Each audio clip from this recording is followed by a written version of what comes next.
man? What is up, Cowboys Nation? It's Sunday. It's game day. It's been too long since Greg and I have been together on a Sunday morning, and we're enjoying a Canes victory. We'll get into some college football because it was a great college football weekend.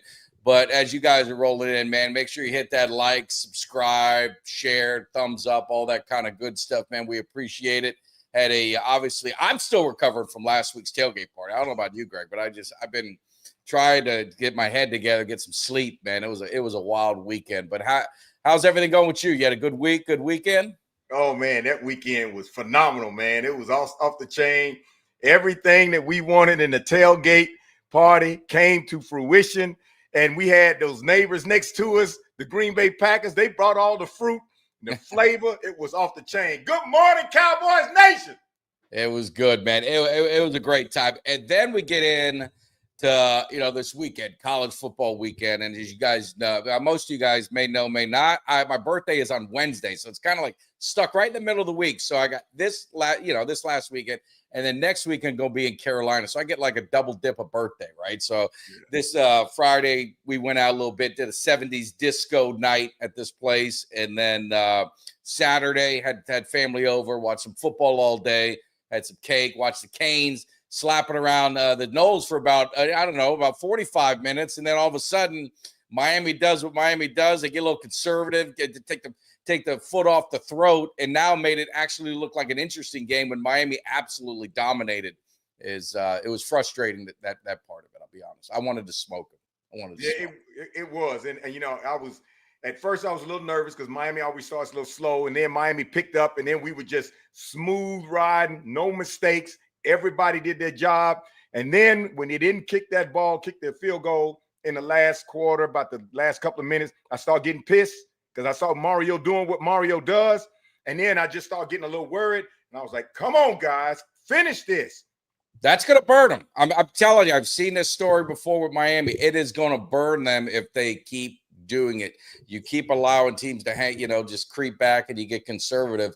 You can't do that in college because college, the game goes by so fast with it. You can stop the clock at first downs when you get in that point, so you can make up points in a hurry.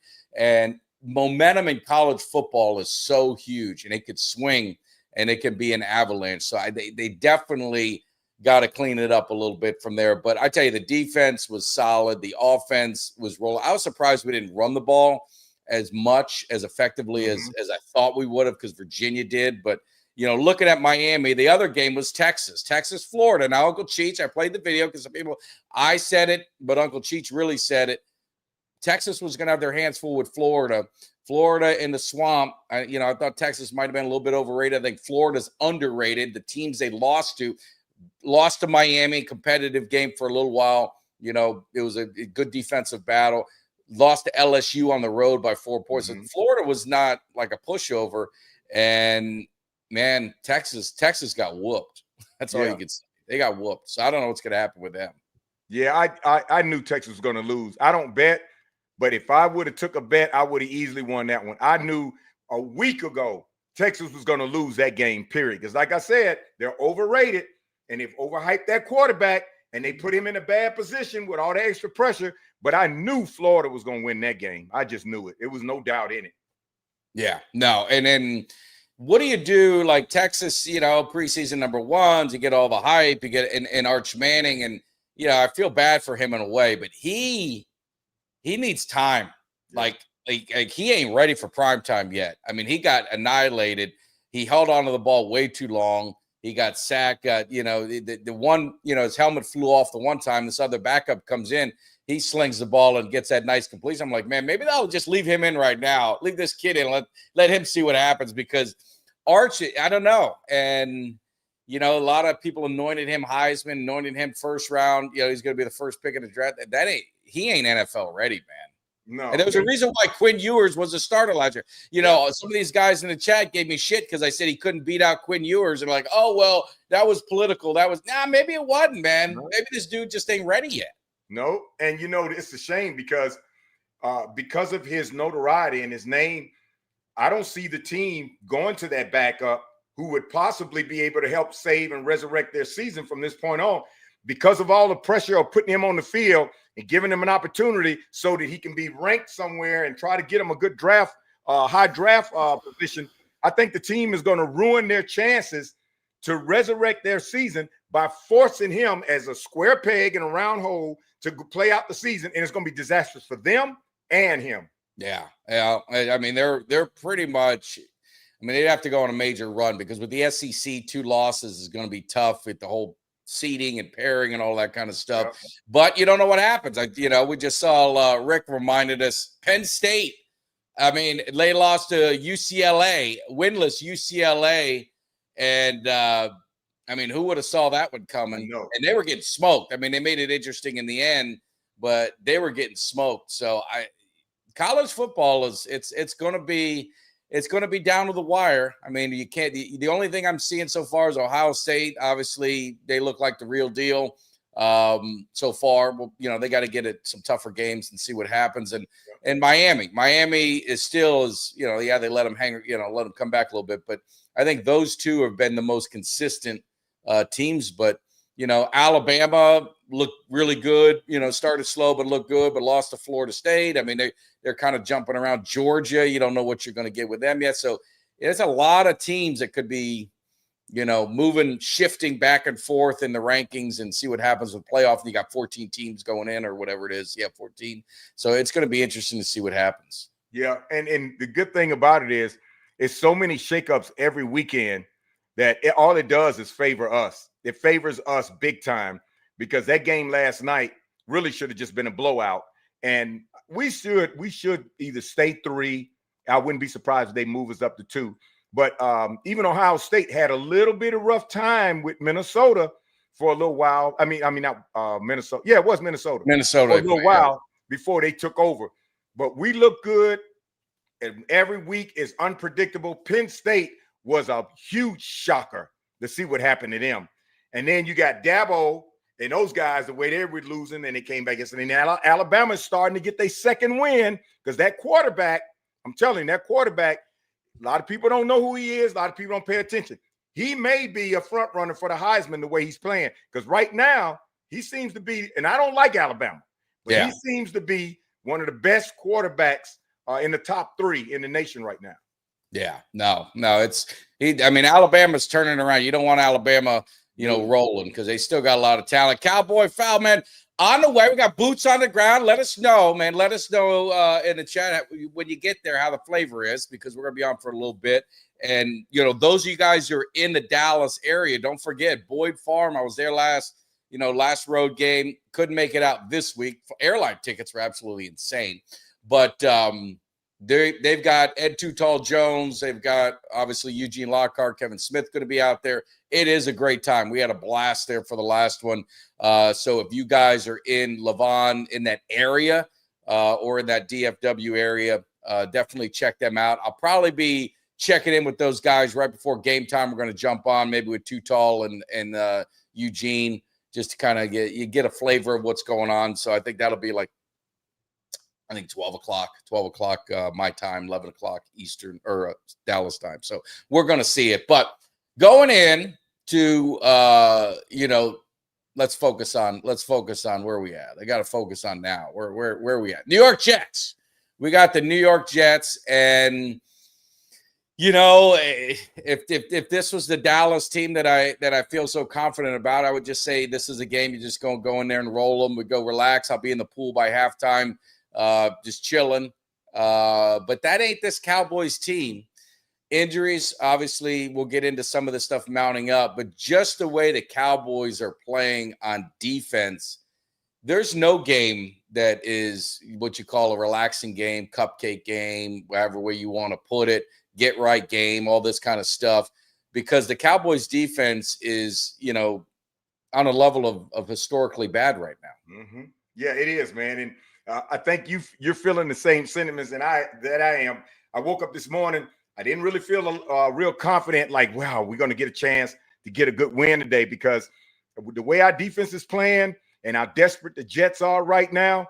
And even though the Jets have a hard time stopping the run, with our defense the way it's playing and we're going to the Meadowlands, this is an opportunity for the Jets to get a freebie off of us. And I really don't feel that confident. Now, obviously, I want us to win. I think we can win offensively.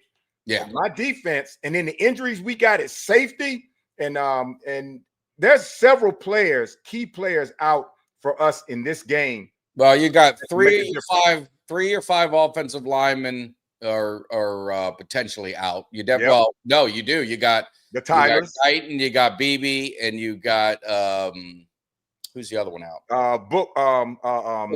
Booker. Yeah, Booker. And then Booker Guyton out. So you got those three out. You got Tyler Smith questionable. So you could have 4 offensive linemen out. I think Tyler Smith will gut it out, hopefully. Yeah. Turpin's out. Yeah. CD is out. So you got your 2 receiver, you got your 4th receiver, you got your 5th receiver. Guys are going to have to step up. I think this is a game. Jake Ferguson is going to be needed. Your Jadon Blue is going to get his opportunity. Miles Sanders more likely is out, but Javonte Williams is the horse. So I feel good about a running game. So offensively, which I think the Cowboys have a championship offense. I don't think there's any question about their offense. It's really coming down to the defense. The defense, I don't care who's out because you can't get much worse than last. So let them be out. Maybe some fresh blood, maybe guys with opportunity grab hold of that opportunity. Wanye Thomas, you've got skill. Grab hold of this opportunity and say, you know what? I'm going out there and I'm not going to give this spot back. You got, obviously, we talked about Bland coming back. They were on a pitch count. Diggs is continuing to be on the pitch count, but that's getting bigger and bigger. So hopefully they can solidify a little bit in the secondary at some point. Offensive or defensive line, I think with our defensive tackles, I can't believe I'm saying this. I feel very good about that's the strength of our defense. I can't believe I just said that, but that's what it is.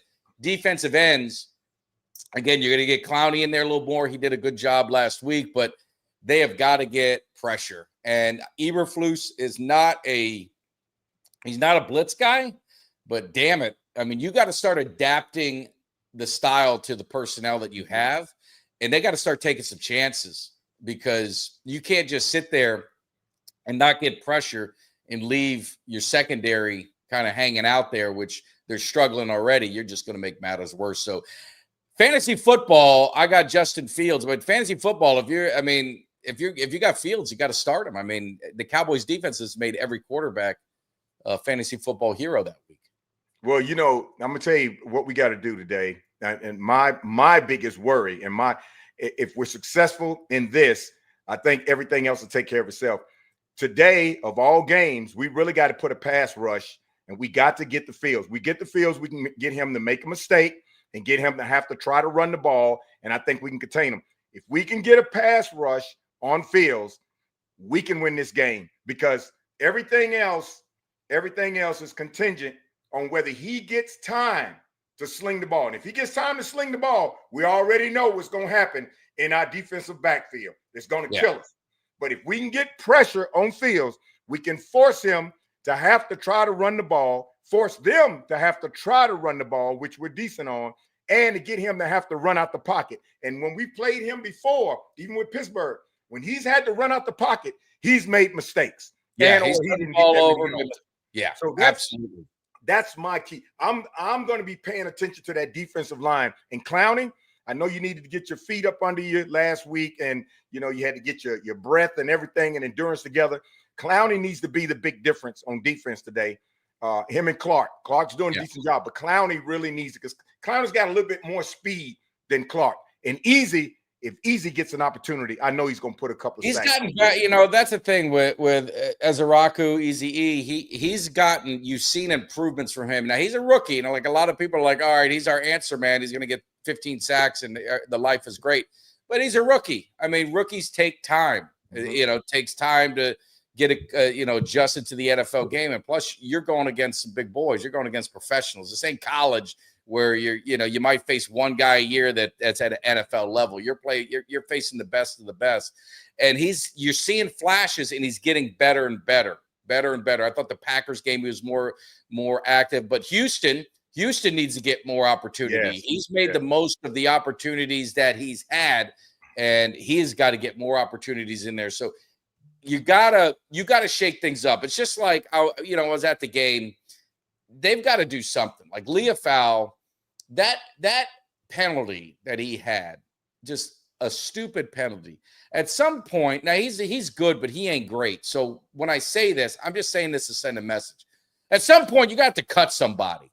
You got to cut somebody for not showing on the field. You got to send a message that it's not to be tolerated anymore. Now, I don't know who the right guy is to use to send the message, but enough is enough with the mistakes, shooting themselves in the foot.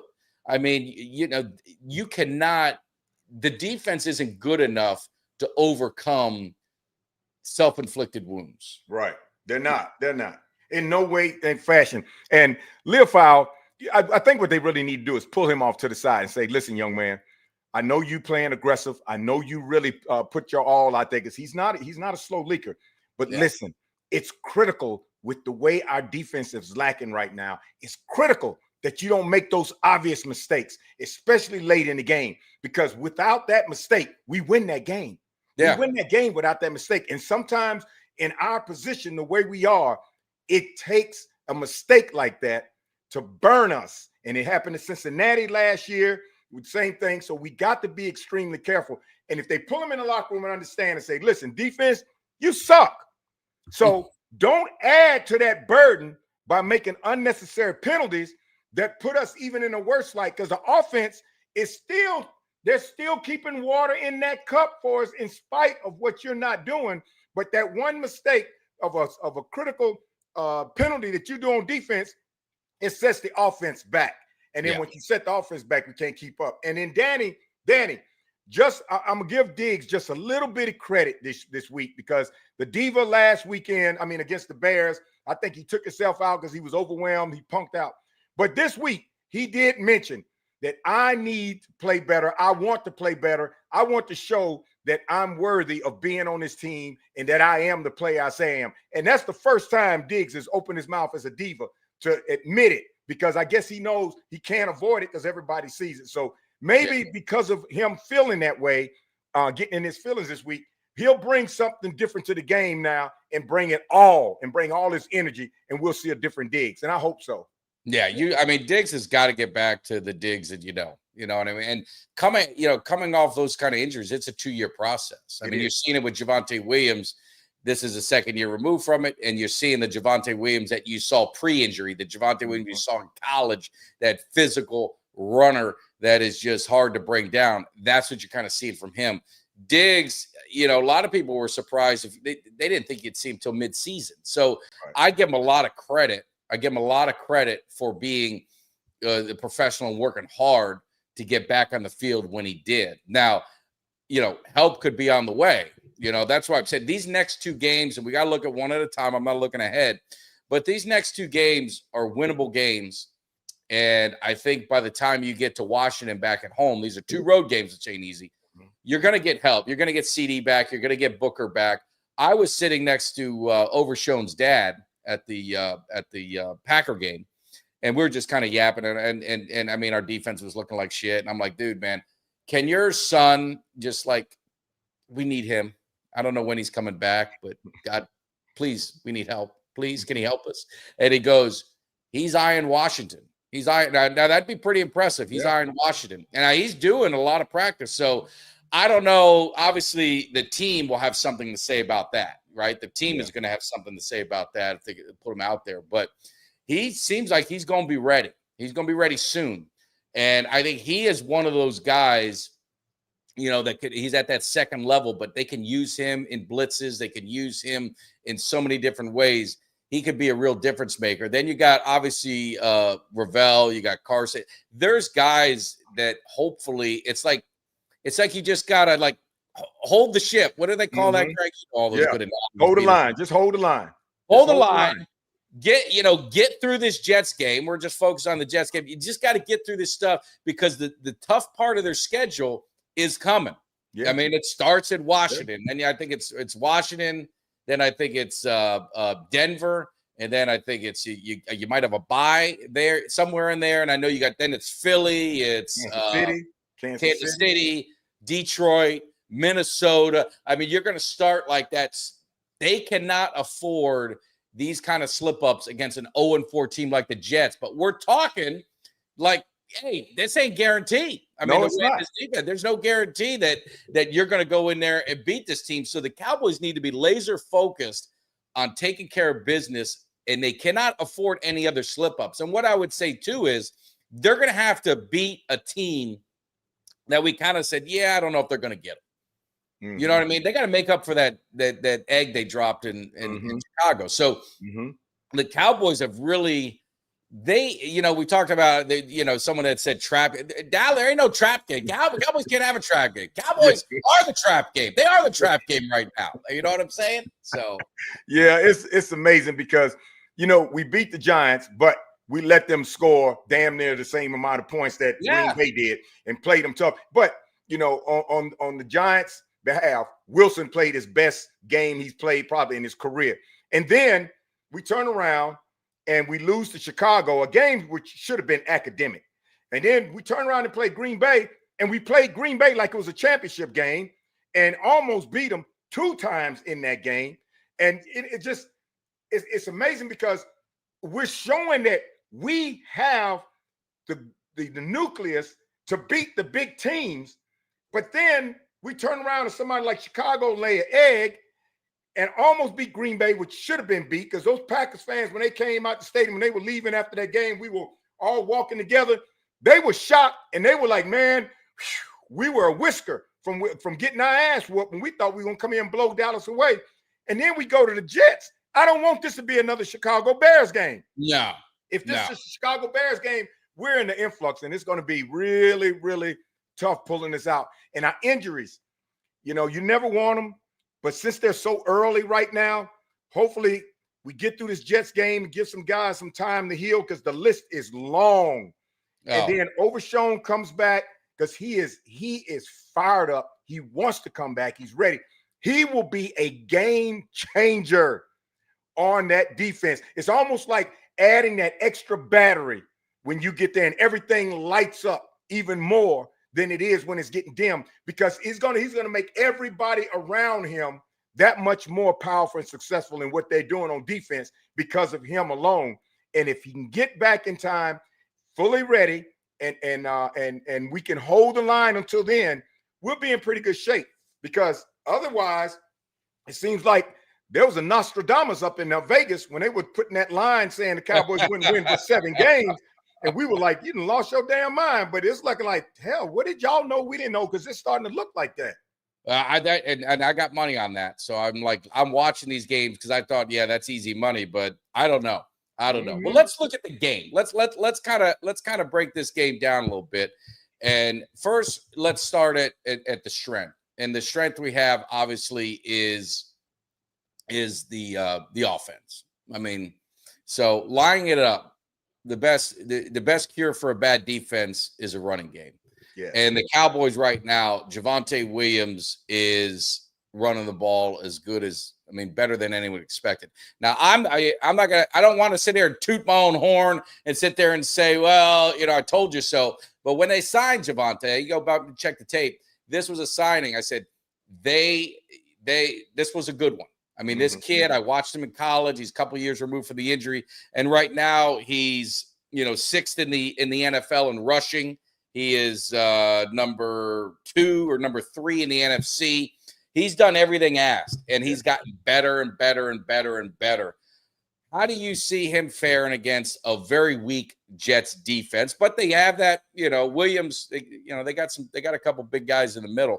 But how do you see our running game missing our linemen? But I would say this, Hoffman has been really good. Bass has been really good. The question is going to be tackles. Now you got Steele, Thomas, no pressures in the Green Bay game.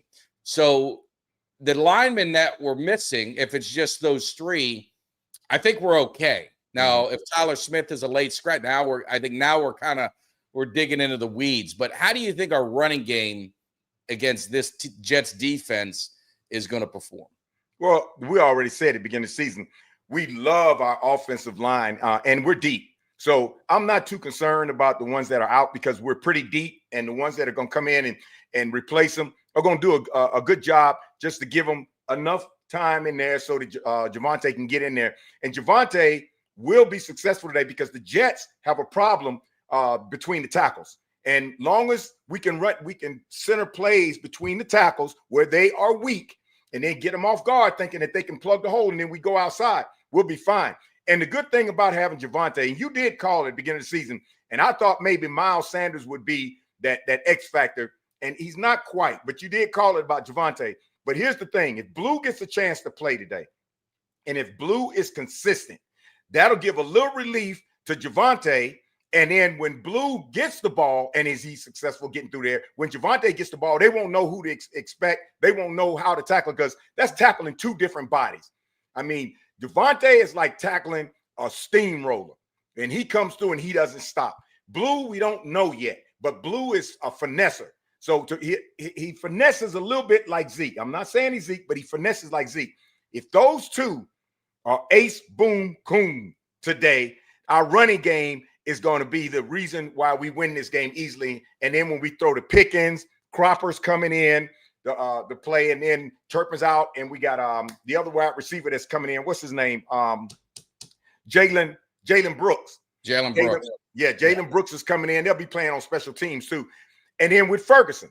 And if Schoonmaker does his thing, because he's more possession receiver, we should be fine. But Javonte is probably going to get the bulk of the carries. Yeah, I don't think they're going to give – I think Blue is going to be kind of, out of the backfield a little bit. He'll get a few carries. I don't think you're going to see him in a big rotation like maybe they did Sanders. You know what I mean? I don't know if they trust him good enough yet. So I think they're going to put a lot of burden on Javonte Williams this game, which I'm fine. Yeah, and I hope – and the burden that they put on him, I hope they give him a lot of plays on the outside perimeter first. Yes. Because where it's weak, and that way to give him an opportunity as he's sliding over, he can see the hole he wants to gash through. Because I think Blue is fast enough to gash through the hole. Don't send him right up the middle right away. I don't want that to happen. It's too much. Everybody's clouding up in there. They're not sure if he's really got it down here yet with Blue. He has the ability, he has the skill, but Shotty's not sure that mentally he's ready on the play calling. And that's where he's been inconsistent. But Shotty did say this week he's been really consistent. He's really picking it up. And I guess he knows the pressure's on him because he got to get in the game. Blue is expected to be that featured back. So if they give him some outside plays, and Ferguson, who's a beast when it comes to blocking, he could be successful, man. So you got Javonte going up the middle, Blue going the outside, and then boom, we can pop our receivers when we need to. Yeah, absolutely. Absolutely. I think, and looking at Pickens, and what a great trade it's turned out to be for them. And where would the Cowboys offense really be if he wasn't here with CD getting hurt? Looking at what he's done, not only, I watched a thing, God, who was it? One of the players kind of put about George Pickens, because there was a lot of questions about character, about this and about that. And you could see it. Like, look at the dysfunction in the wide receiver cores in Philly. I mean, you got A.J. Brown, who's basically, he's like the T.O. up there now. Now you got Devontae Smith. I mean, it's an implosion that's going to happen any week for them. But you look at George Pickens, who had those things said about him. The teammates absolutely love him. The leadership role that he's taken, coming in to be a new guy, in there, sometimes you've got to kind of figure yourself out. But the leadership role that he has taken with the Cowboys and the performance that he did against Green Bay, when all the really, I don't want to say pressure, but the focus was on him, because it's like, number one, dog's out. Does Dak trust you? What I think that probably did more for that offense, because when CD comes back, Dak has full trust in Pickens, because you saw, like, the first couple of games, Pickens had some, plays, but it wasn't like, when it came time, crunch time, he was going to CD. Hell high water, he's going to CD. Then he was either going to Ferguson. Pickens was kind of like not there yet, where I think Pickens is the guy. And I just think it's going to be a huge difference maker for the Cowboys long term. But I think this is a game. Sauce Gardner is going to be out there. I think Pickens can have another big game for the Cowboys. I mean, how do you see him this game? But really, how are you seeing the maturation process for him this year being a Cowboy? Well, at first, and remember what we talked about it, I said Dak's going to Lamb a lot because that's his default. He's accustomed to going to Lamb. He's used to going to Lamb. And then when he was in the plays he was throwing to Pickens, they were routine plays anybody can catch. But in Green Bay, what we saw in Pickens was like a reminder to me of Gallup, because Gallup, I always said, is that acrobatic gymnastic type receiver that can get the ball and twist his body and curl it. And that's what Pickens did. And I already knew when they were talking about when we got Pickens, and some of my friends and people on TikTok were talking about, yeah, but he's drama. I said, listen, folks, stop and think about where he is and what type of system he's in. At Pittsburgh, he had numerous quarterbacks, and none of them knew how to throw the ball to him. And in spite of that, he was still leading them in receiving 2 years and still got them to the playoffs. But they weren't utilizing him correctly.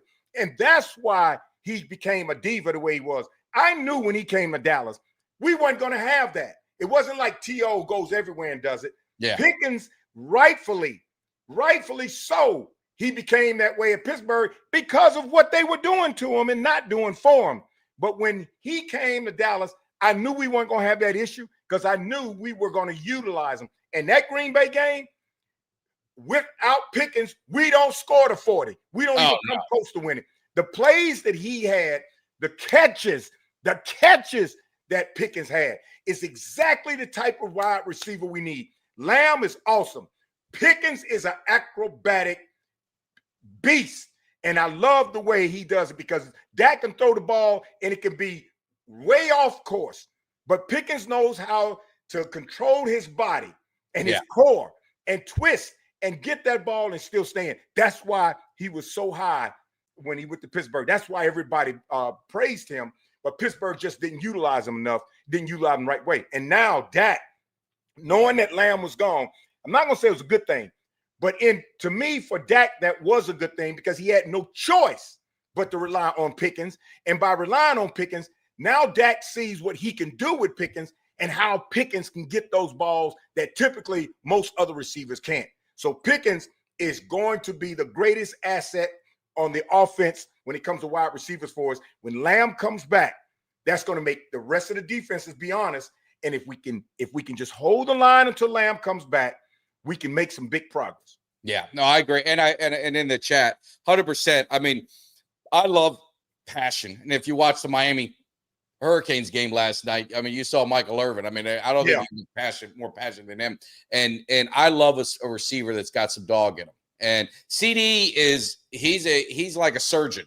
Yeah. He's not very vocal like that. So I think Pickens is a lightning rod for this offense. And you need that kind of passion on there too. So I think they balance each other very well. They complement each other very well, and they drive each other for, to be better. And I think that's a great thing. My man Ultra is in the chat, and I don't want to change gears, but I just want to, is Ultra okay after that Texas game when I think I could go back? He kind of laughed at us when we said, Florida was going to beat him, and then he made fun of our Hurricanes. So I don't know, I mean, is he finally seeing the light on Arch Manning when I said that he couldn't beat out Quinn Ewers? He ain't ready for prime time yet. The kid needs more work. He needs more time. He needs, there's a little bit more work to do, but I'm only kidding, Ultra. It'll be all right, but it's just the way it is, man. It's just the way it is. Texas, they got a lot of hype. They got a lot of early hype, but we'll see what happens. But look at that. He still won't. You, Ultra. This I'm not gonna give it no love, man. This is for you, Ultra, and this is for you. I think Texas will be. Texas's defense.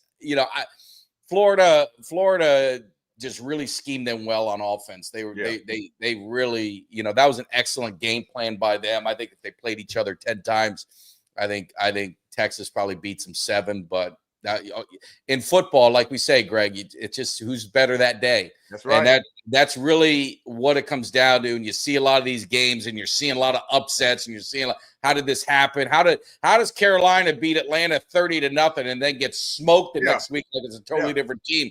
Every game is unique, and going around the league too. One of the games that I have intrigue with, and I believe it's a late game, and I might have to watch it, is Seattle Tampa Bay. And you say, man, who cares? Tampa's wearing the old school uniforms. Seattle's wearing their old school. I think it's just going to be great just to watch. The TV look of it with the creamsicle and I like that old Seattle, the Seahawk on the side. I mean, it's going to be it's good. That's going to be a cool game to watch. I'm looking. That's going to be a good game too. Yeah, that's going to be a good game because Seattle is coming into their own. And I thought Sam Darnold, once he got that contract to go to Seattle, I said, now Sam Darnold's going to go back to the old Sam Darnold. No, Sam Darnold has found his way. And you know what that did, man? Him, Goff, and a couple of quarterbacks.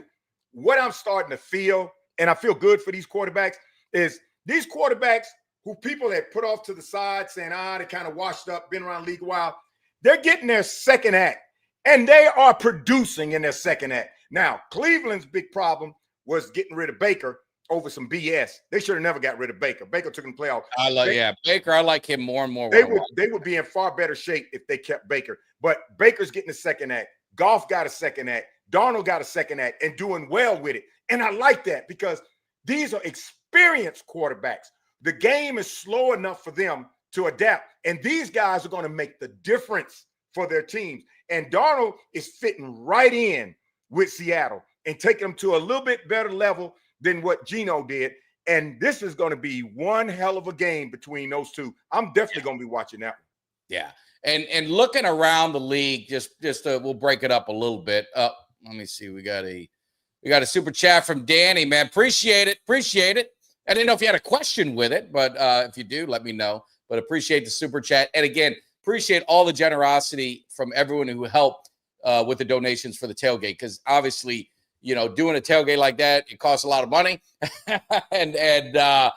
we all chip in and we do it for the love and all that kind of stuff. So the donations were a huge help. It was a huge help. And we got a lot of pressure to kind of see if we could top that. I don't know if we're going to be able to. But looking at around our division, focus on that.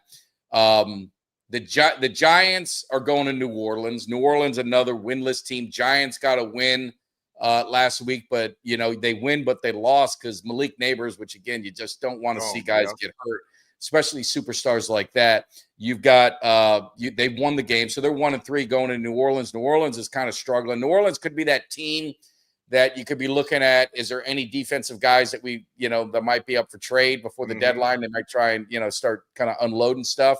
But what's your thoughts on that game? And you guys in the chat as far as the Saints. They're starting Dart, and I had no doubt that sometime during the season, and not even late in the season, that Wilson wasn't going to carry the weight for him all the way through. And I think Wilson's done. But Dart is going to bring that energy they need. But you get 5 steps forward, and then Malik Neighbors goes out for the season, and then it's 5 steps back. I think they're going to New Orleans. I think New Orleans beats them today. I really do. I think Dart is going to try to overcompensate. He doesn't have Malik Neighbors to rely on, and I think New Orleans gets a freebie. So the Giants, I'm not too concerned about them, but I do know they're going to be far more enthusiastic, and they're going to have a little bit more confidence because Dart's in there, and Dart, the first year quarterback like Dart comes, just like with Dak and others, they play like nothing matters because they've never been in the league. This first time in the league, they play like they playing at home in their backyard, and they play lights out. It's their sophomore year that everything catches up to them. So Dart to be kind of up and down. I'm not concerned too much about the Giants. But now the Commanders, Daniels, they're leading. So now we got the Commanders are playing the Chargers. So the Chargers have been looking good. Commanders are on the road. Daniels coming back, hadn't played in a couple weeks. Going up against the Chargers. Chargers got the first loss last week. What's your thoughts on that? I think Daniels is coming back too soon. And I think they're going to rush Daniels just like they did RG3. Now, his injury isn't as severe as that. But I think they're rushing Daniels back a little bit too soon because they don't want to lose momentum in our division. And by doing that, it's going to further make his injury even worse. He's a pretzel. Another good solid lick, he's going to be back on the sideline in this game against the Chargers. And they got their hands full against the Chargers. That's why they got no choice but to bring him in. And hopefully they can protect him enough so that he can give them a decent game and potentially win. But they're bringing him back, I think, a game or two too soon out of desperation, and they're going to suffer because of it. Yeah. Just quick update. I know there was a question. Yeah, there is a game going on now. It's 7-7. Cleveland and Minnesota, and I believe Gabriel's making his first start. Did he do anything? Let me look at the stats real quick while we're Wentz. Wentz, Akers must have threw a running back thing. So Gabriel did throw a touchdown. He's 5 of 8, 28 yards. Juckins is looking good running the football. These young rookies are starting to heat up, these running backs. It took them a little while, but Hampton and then Genty and all that. And then who got the touchdown? Fanning got the touchdown for Cleveland. So, yeah, not a great game. I mean, Vikings-Browns is not so exciting. But I agree. I think Washington might be in trouble today. And, you hope that they're not bringing in Daniels too soon because, again, you use that RG3, analogy. You definitely don't want to see that happen to that young kid. He's got a world of talent. He's not a big – he's a little thin. So you definitely want to be careful. And I would, instincts take over, right? So instincts can take over, and then you end up, getting hurt, because you're running the ball when you probably shouldn't be running it, and just kind of taking care of your body. So hopefully that'll be all right for them. But yeah, we'll see what happens with Washington. And then you're looking at Philly, Denver. Now Denver's got to go to Philly. You kind of wish it was in Denver, but yeah, you do. Denver's got an interesting team. They got some. They do have some offensive firepower. Not a powerhouse offense by any stretch, but their defense is really good. Their secondary is really good. The Philly offense is like kind of just weird. It just said they seemed lost. Like Barkley's not doing a whole lot. They're running. Their receivers aren't getting a whole lot, but they're winning. They're winning with their defense, and their defense is one of the best in the NFL. How do you see this one working out? Because it's Philly's won some ugly games, but they keep winning. Philly is interesting right now because the media, and believe it or not, a lot of people don't think so, but the media does have a little influence on coaches and staffs when they're playing games. Philly is winning. That's what it's all about at the end of the day. Winning. That's all you care about. But they're winning boring. They're winning doing the basics, and nobody likes it because they don't have the excitement. The media is overhyping this, and then you just like that match, and A.J. Brown gets lit, and all of a sudden, all that winning right now could be jeopardized. A.J. wants the ball, and he admits, I want the ball. Yes, I want the ball. But I see where we're potentially struggling, and we don't have to win the way we're winning, and we can win these games a little bit better than we are, and I can help. And I totally agree with A.J. Brown if this was our team, because, they're winning. They're having to come back. They're barely winning, but they're winning. But A.J. Brown, they got that asset right there in him and Devontae that could easily make these games a far better win than what they're doing. And then Barkley. You wouldn't even know Barkley was on the team. No, that's just crazy. You didn't think about it. But here's the thing. I think the crumbling is going to start to happen when A.J. Brown, if they play this game against Denver and they don't feature A.J. as much, I think he's really going to get livid. Now, I feel they will. That's why I brought up the media thing. I feel that the pressure in the media, the pressure on A.J., coupled with the media, is going to force not Stefanski, but the coach and that staff to start throwing the ball more in this game than they have in the past against Denver, mainly to satisfy AJ, because they already have the media on them. They got AJ coupling in on it, and that's all AJ needs is the media to talk about it, and he feeds. And what I didn't know was that for months, a lot of teams have been inquiring about him with Philadelphia trying to do a trade. I didn't realize that. A lot of teams have been trying to do a trade to get AJ from Philly. Let them go through this Denver game, and it's just like the previous games they've been playing so far this season, and AJ doesn't get the ball. Pray tell they lose. I can see AJ going to his agent. You know what? I'm fed up. Get me out of here. I got a Super Bowl ring.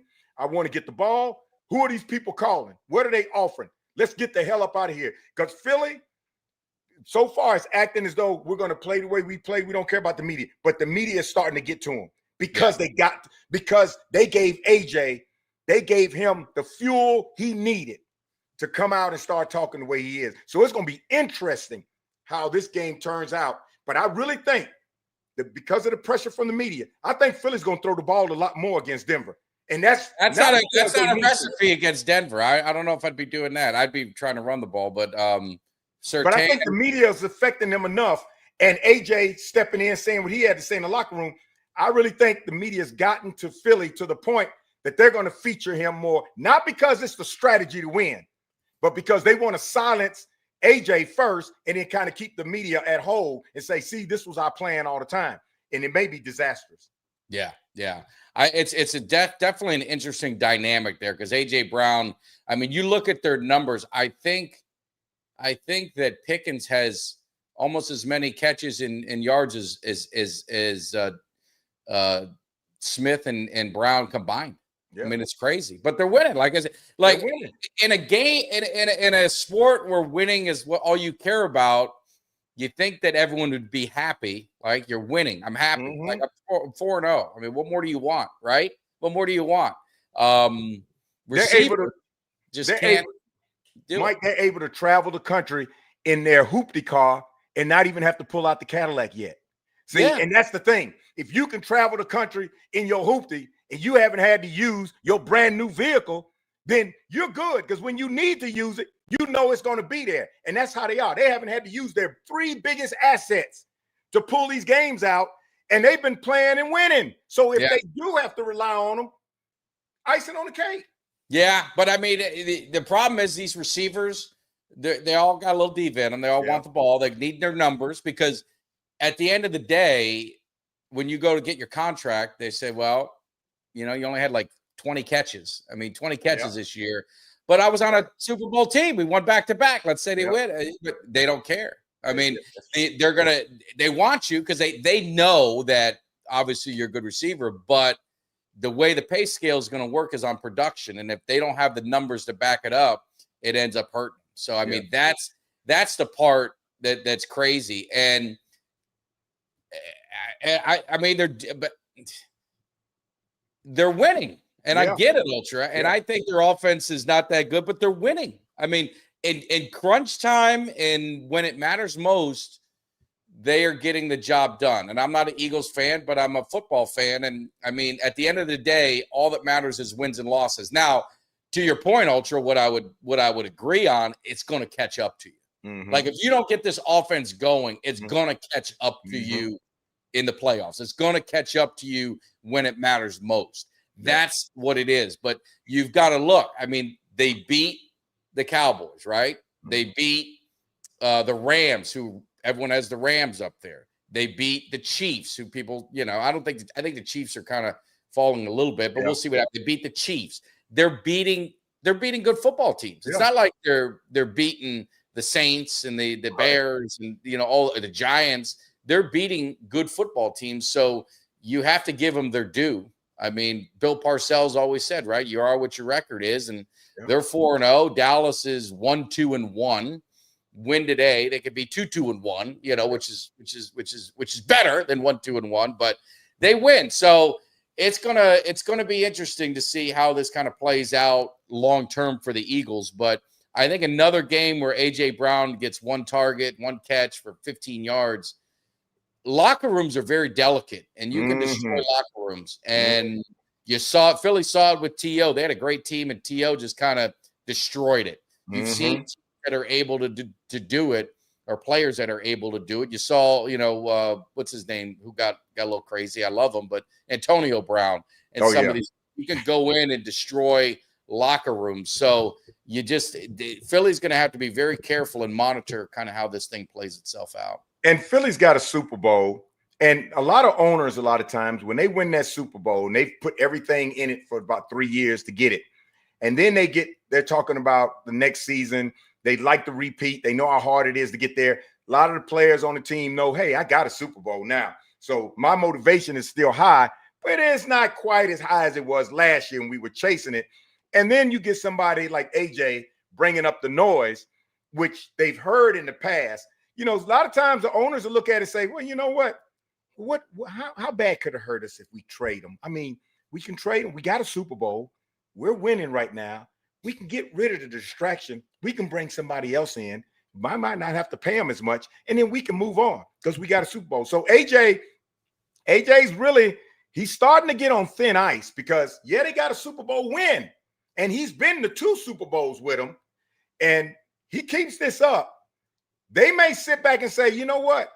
Let's entertain those people that have been calling because we still got Devontae. We can still go out there and get a decent wide receiver. We won a Super Bowl, so it's not like we're desperate.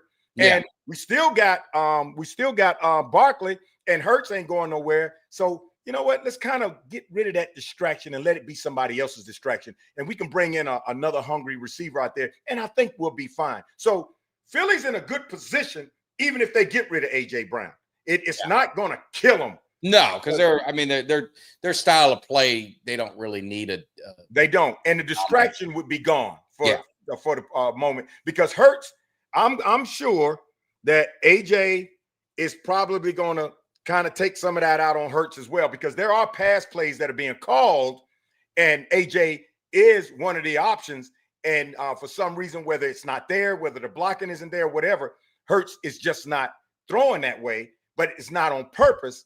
AJ may take that personal because he feels like all you got to do is throw the ball. I can high point it and get it. And Devontae he's real quiet. He's shy. But I think after a while, if it really starts to get ugly for them, Devontae he'll start showing his aggressiveness as well. And he might start saying a few things. I don't think he'll get loud as AJ because I don't think he doesn't have that doesn't seem like he has that personality. One of the other games to look at, which it blows my mind that at the end of the day, one of these teams is going to be 1-4.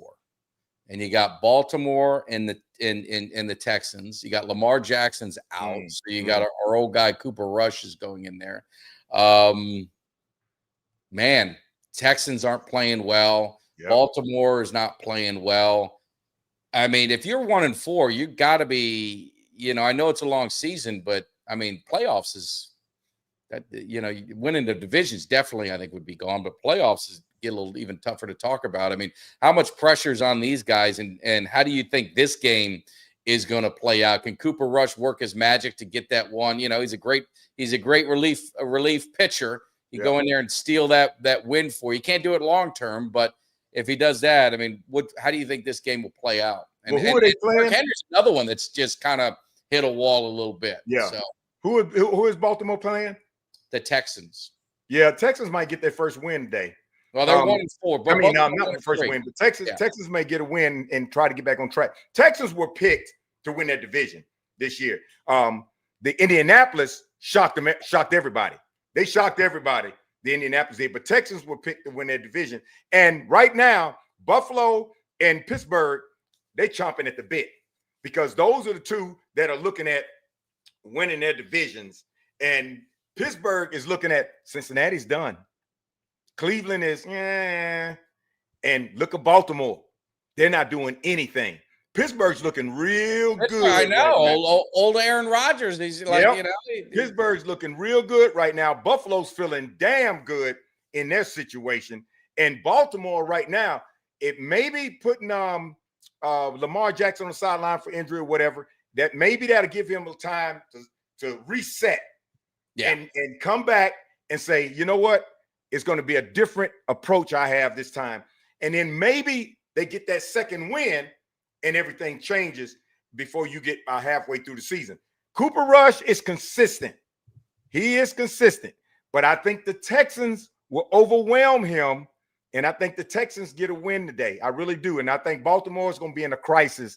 And Harbaugh shouldn't lose his job. He shouldn't even be talked about. No. But, once the media gets involved, a lot of times the owners start listening to the media and they get influenced. They think they need to make drastic decisions early in the season, and sometimes they make the wrong decision. But if I'm Pittsburgh and Buffalo, I'm sitting back right now saying, yeah, we got a good damn chance of getting in that AFC championship this season. But we better not look at the other teams and automatically assume that they're not going to carry their weight and we're automatically in there. We need to keep the foot on the pedal and just keep playing. Yeah. I love the chat. So those of you guys who are on Twitter, you guys, I don't know if you see the fact that the chat as much. It's very entertaining. I just sit here and smile, and I love my Cowboy fans because we have like 2 or 3 like Eagle. I don't know. I still think they're Cowboy fans. They are. but they're in the chat and they're very loyal. So I do appreciate it because they are loyal to the cave, and anyone who's loyal to the cave is a near and dear to my heart. Yeah. But so I just let these guys take care of them. But if you're not on YouTube, you don't see it. So that's why you want to get over to YouTube, come over, hit that subscribe, hit that like, hit that share, and be part of the chat because it is very comical. And I say this with all sincerity. I've never been on, like, I'm a Cowboys fan. I'm a Hurricanes fan. So I do watch Cowboys content. I watch Hurricanes content. I don't watch Florida State content. I've never watched Florida content. And I don't really watch any other NFL content. That's why people always ask me, it's like, hey, Mike, how much prep work do you do? And, how much time? The reason I do the Cowboys is because I don't really need to prep anything. I just speak as a fan, speak from my heart, and that's pretty much the way it is. I don't have any interest in being an NFL, do all the teams. And I know other content creators do a great job with it, and that's their job. That's what they do. This is a good part of this is entertainment for me. It's a way to get to meet people like Greg and all the great people we met at the tailgate party. But it's just funny to me because I don't do it. And I could never imagine myself sitting, watching, and listening to the Denver Broncos content or whoever. It could be any team.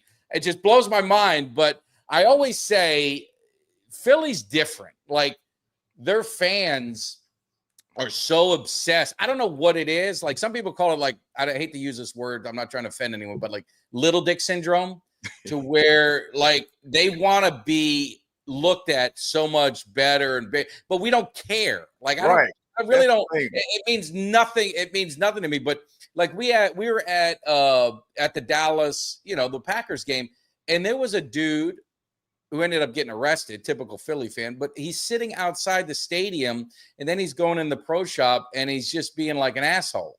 And I don't understand that mentality. I don't understand why you'd want to be that. Like, I went to Philly to the draft and I mind my business. I went to draft. I enjoyed talk a little bit to some good fans on all sides, and it was a great time. I don't understand that the want to be an asshole, why there's certain fan bases that take pride in it. But there's a big portion of Philly in general that take pride in just being, a low life. And I just don't understand it. It never makes any sense to me, but it is what it is, I guess. Well, it's a culture.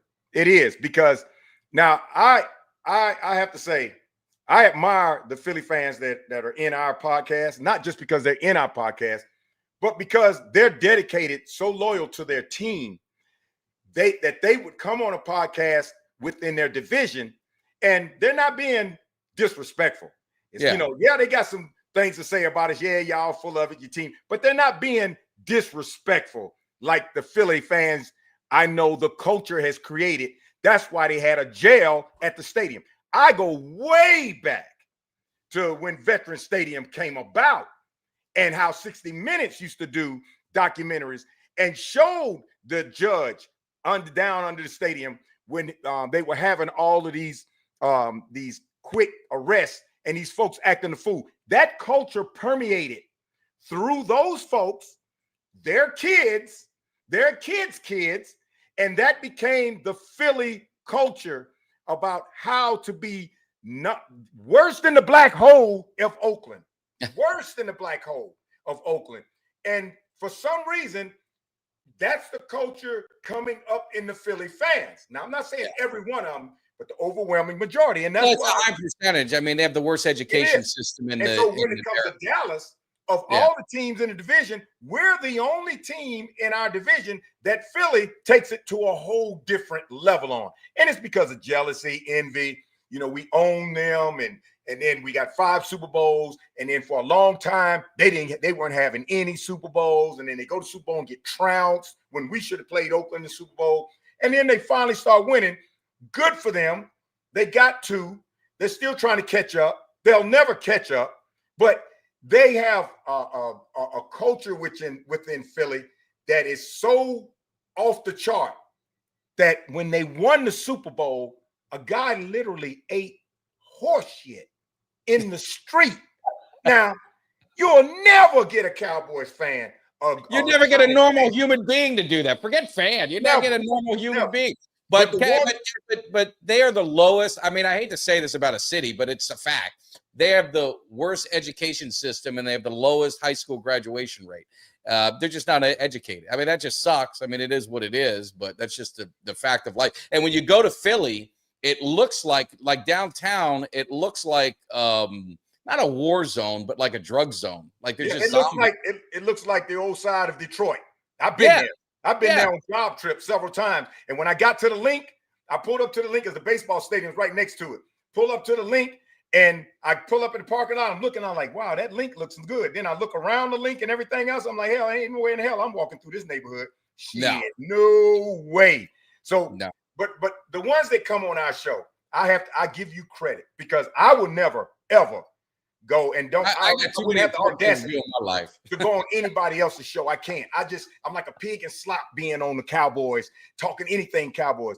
But I give you respect. You come on here, you talk smack. None of us give a damn, but we enjoy having you on here. It's fun. You're respectful. You don't get way off the chain. So you're in the minority of Philadelphia fans that take it to a whole different level. So you get mad respect from me. I'll salute you. And I'll always give a damn. I still don't give a damn. Ultra in here. He's always good for the chat. I appreciate it, Ultra. He's always good for the chat. But you know what it reminds me a little bit of? I'm a movie buff. I love movies. Like Can't Buy Me Love was a movie, and like you had these nerds in the school, you know, like back in the day, we used to call them nerds or whatever. I don't know. I don't think you're allowed to do that now in today's world, but yeah, these nerds. And they couldn't sit on their side. So they had to sit on the opposing side of the stadium to try and, you know, they said to rile up the fans or whatever, but basically they weren't welcome to the club. And Philly has wanted to be in the club. Yeah. And I mean this sincerely. They wanted to be in the club of Dallas and Washington and the Giants, but they've never been invited. And they've always been they've been the St. Louis Cardinals in Philadelphia. Those were kind of like the bottom feeders of the OG NFC East, right? You had 5 teams then. And it was always Dallas, Washington, Giants. And then you had St. Louis Cardinals and the Eagles were like the teams you slap around. That was like, you know, like Eugene said one time, when the schedule came out, you kind of, all right, that's a win. All right, we got 4 wins this year. Now we got to split with the Giants, split with Washington. That gives us 6 wins. Win some other games, and then you're in the playoffs. That's how it used to work. But, you know, so I think a lot of them, it's still in their head. Like it's been passed down to generation that they just want to be accepted by the fan bases in the division, but they don't, because everyone just kind of like laughs at them. And it's kind of a weird thing. But I give them credit, because I wouldn't do it. And if they want to sit here for hours and help pay the bills, man, I love it, man. Don't bother me. As long as when I have guests, they're not disrespectful. And they never, you know, for the most part, I don't think they have. When we have guests on, if you do that, then you got to go. But you could say whatever you want to me or Greg, or I don't really, you know, I don't pay attention. I let the guys in the chat.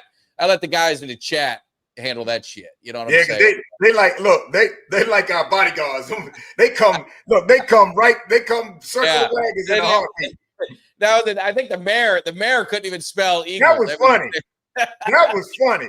And that's just basically that's the education system they have. That's the education. That solidified your point. And not only the mayor couldn't spell it. I remember they did an interview of a girl. They were at a bar and they were talking about Eagles. And they said, "What do you think? Go Eagles." She said, ELGRES, Eagle. And I said, "What damn education did she get?" And the mayor stood outside in a press conference and couldn't spell Eagles. Oh man. What's up, Benny? All right, what do you have? 2 Super Bowls. Well, I've seen 3. Greg, you've seen 5. You've seen 5. Now that's just counting. That's just counting football. Now I'm more than a Cowboys fan. I've seen my Miami Heat win 3 championships. I saw my Miami Hurricanes win 5. I've seen the Tampa Bay Lightning. They've won 2 or 3. I forget how many they've gotten. So hold on to those 2 as hard as you can, my friend, man. Hold on to them. Hold on to them as far as you can. Yeah, because I've got 3, and I enjoy it. Like if I die tomorrow, I've seen 3 Cowboy championships. I've seen 5 Miami Hurricane. I've seen, like I said, 3 Miami Heat. I've seen 2 Tampa Bay Lightning. Life is good, man. But, More importantly, I got money in the bank, and I'm enjoying something. I fly out to Dallas. I fly out wherever the hell I want to go to watch games. I live the life that most people in Philly would envy. So I'm winning. The Cowboys, and I got you guys watching me. But go ahead. And then the Cowboys, I've seen all of their Super Bowls. Now, they've won 5, but they've been in more. Think about that, Philly. We won 5, but we've been in more. So double digits based on your wins and the ones that you have been in. And if it wasn't for one bad play in Philadelphia, we would have played the Oakland Raiders in that Super Bowl that y'all got beat like a drum. Yeah.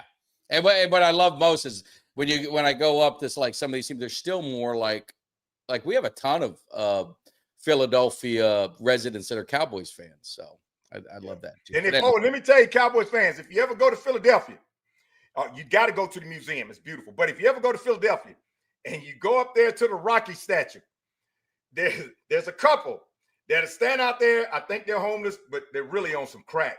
And they'll sit there and they'll say, hey, so let me take your picture for you. And if you trust them enough to take your picture, as soon as they take your picture, they come up to you talking about, give me some money. Give me some money. Give me some money. I'm like, man, not in front of Rocky. Not in front of Rocky. Oh, no. That was always the fun. And I love Rocky. I'm Italian, so I got to love Rockies. Their greatest, their greatest claim is a fictitious character that they have a statue that they bow down to every day. So that's always funny. I mean, what a dump of a city. I mean, just absolutely. And the second most famous character is the one during the strike that played with Philadelphia. What's his name? Yeah, played with Philadelphia during the strike. And they made a dramatic movie about it because that's when they weren't winning. Oh, yeah, Vince Papale, whatever. They needed something to hang on to because they weren't winning anything. So they see that movie, and after Rocky, they watch that one. They're like, I know, Cowboy Foul. You're up at MetLife. You're in New York, man. Hopefully you're having a good time. Give us the flavor. Is it things hopping there? Is it still kind of quiet? I mean, we're getting close. We're about 2.5 hours till kickoff. So let me know how the flavor is. I haven't been to a game up there yet. I haven't either. In New York. But Mike, let me bring up something. No, go ahead, man. We're just freewheeling it. You guys, tailgate party. Okay, Greg. The tailgate party. Yes, it was off the chain again. And this time, I was so glad I got to meet Eugene in person this time. Other than being right on the podcast. And we already know Eugene is everything that he is up to. I mean, I love Eugene, personal person, a passion for the Cowboys even to this day. He had his merchandise out there, people taking pictures. My sister got a chance to meet him. She was so glad she got to meet him because I had talked about him so much.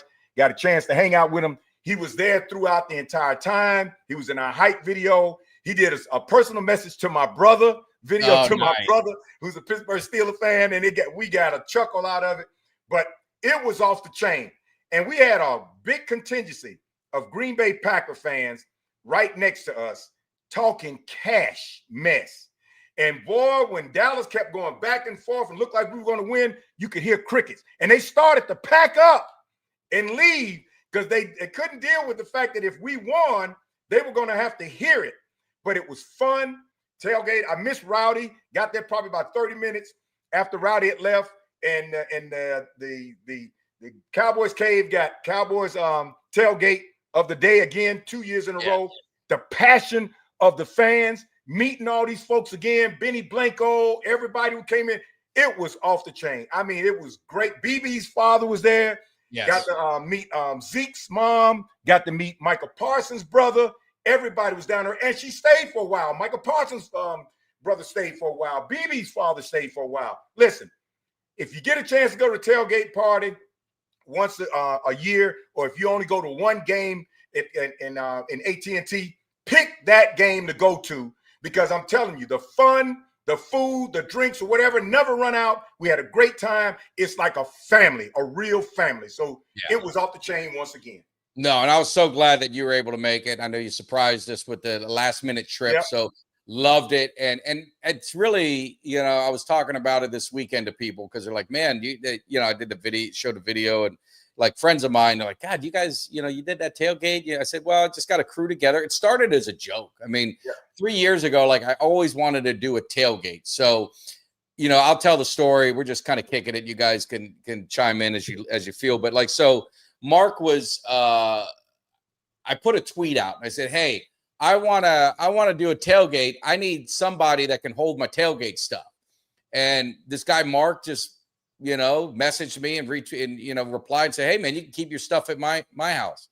And I thought it was a joke. I was like, yeah, whatever. So then time goes by, and then I think Kelly knew Mark, through Twitter and everything. And so Mark had reached out again, said, man, if you want to, I said, he goes, you keep your stuff. I said, you serious? So I was like, all right, man. So we went out the first tailgate.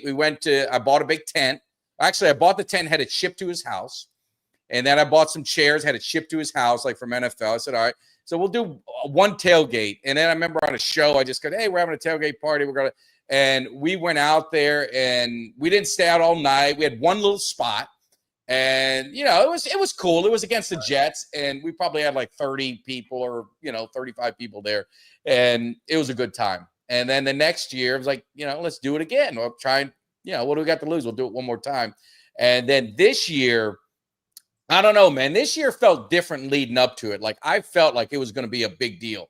And, talking to Eugene, and then obviously BB, Parsons, Micah Parsons' brother came out, and more people just say, hey man, we got to check this out. And then it started just getting more traction, on Twitter. And then, man, when this thing was rolling out, like I've been going through the videos because I was going to do like a documentary, kind of just, kind of take clips of everything and put on YouTube. There was just so many people there. And then like Kelly and I were talking about on TikTok, on Instagram, you saw recordings of people that were walking by, and they walk by fast. All of a sudden they're slow. Like, hey man, what the hell's going on here? Right. And now they're recording our tailgate for a while, and you end up on Twitter. It was such a great time that I'm just telling you, like next year, my wife's going to come out. My son was there. I'm not going to subject my daughter to it, but friends of mine are going to say, man, we got to come out, man. We got to do this tailgate. So it's now like people all around, they want to fly. And we had Frankie flew from Germany just for the tailgate. Friday to Monday. We had I forgot his name, and I apologize if you're listening, from the UK. Yeah. We had a guy from Hawaii. We had several from California, several from New York, a couple from Philly, a couple from the Midwest. I mean, it was like all across the country, they're coming down, and it was crazy. It was very humbling, for us to kind of like, you start something and you didn't think, well, it happened. All of a sudden it's turned into something that people are actually circling on their calendar, say, hey, that's the game that I'm going to. I mean, it's great. And there's my man Cuts. He's obviously just a huge part of it. The tailgate would not be happening.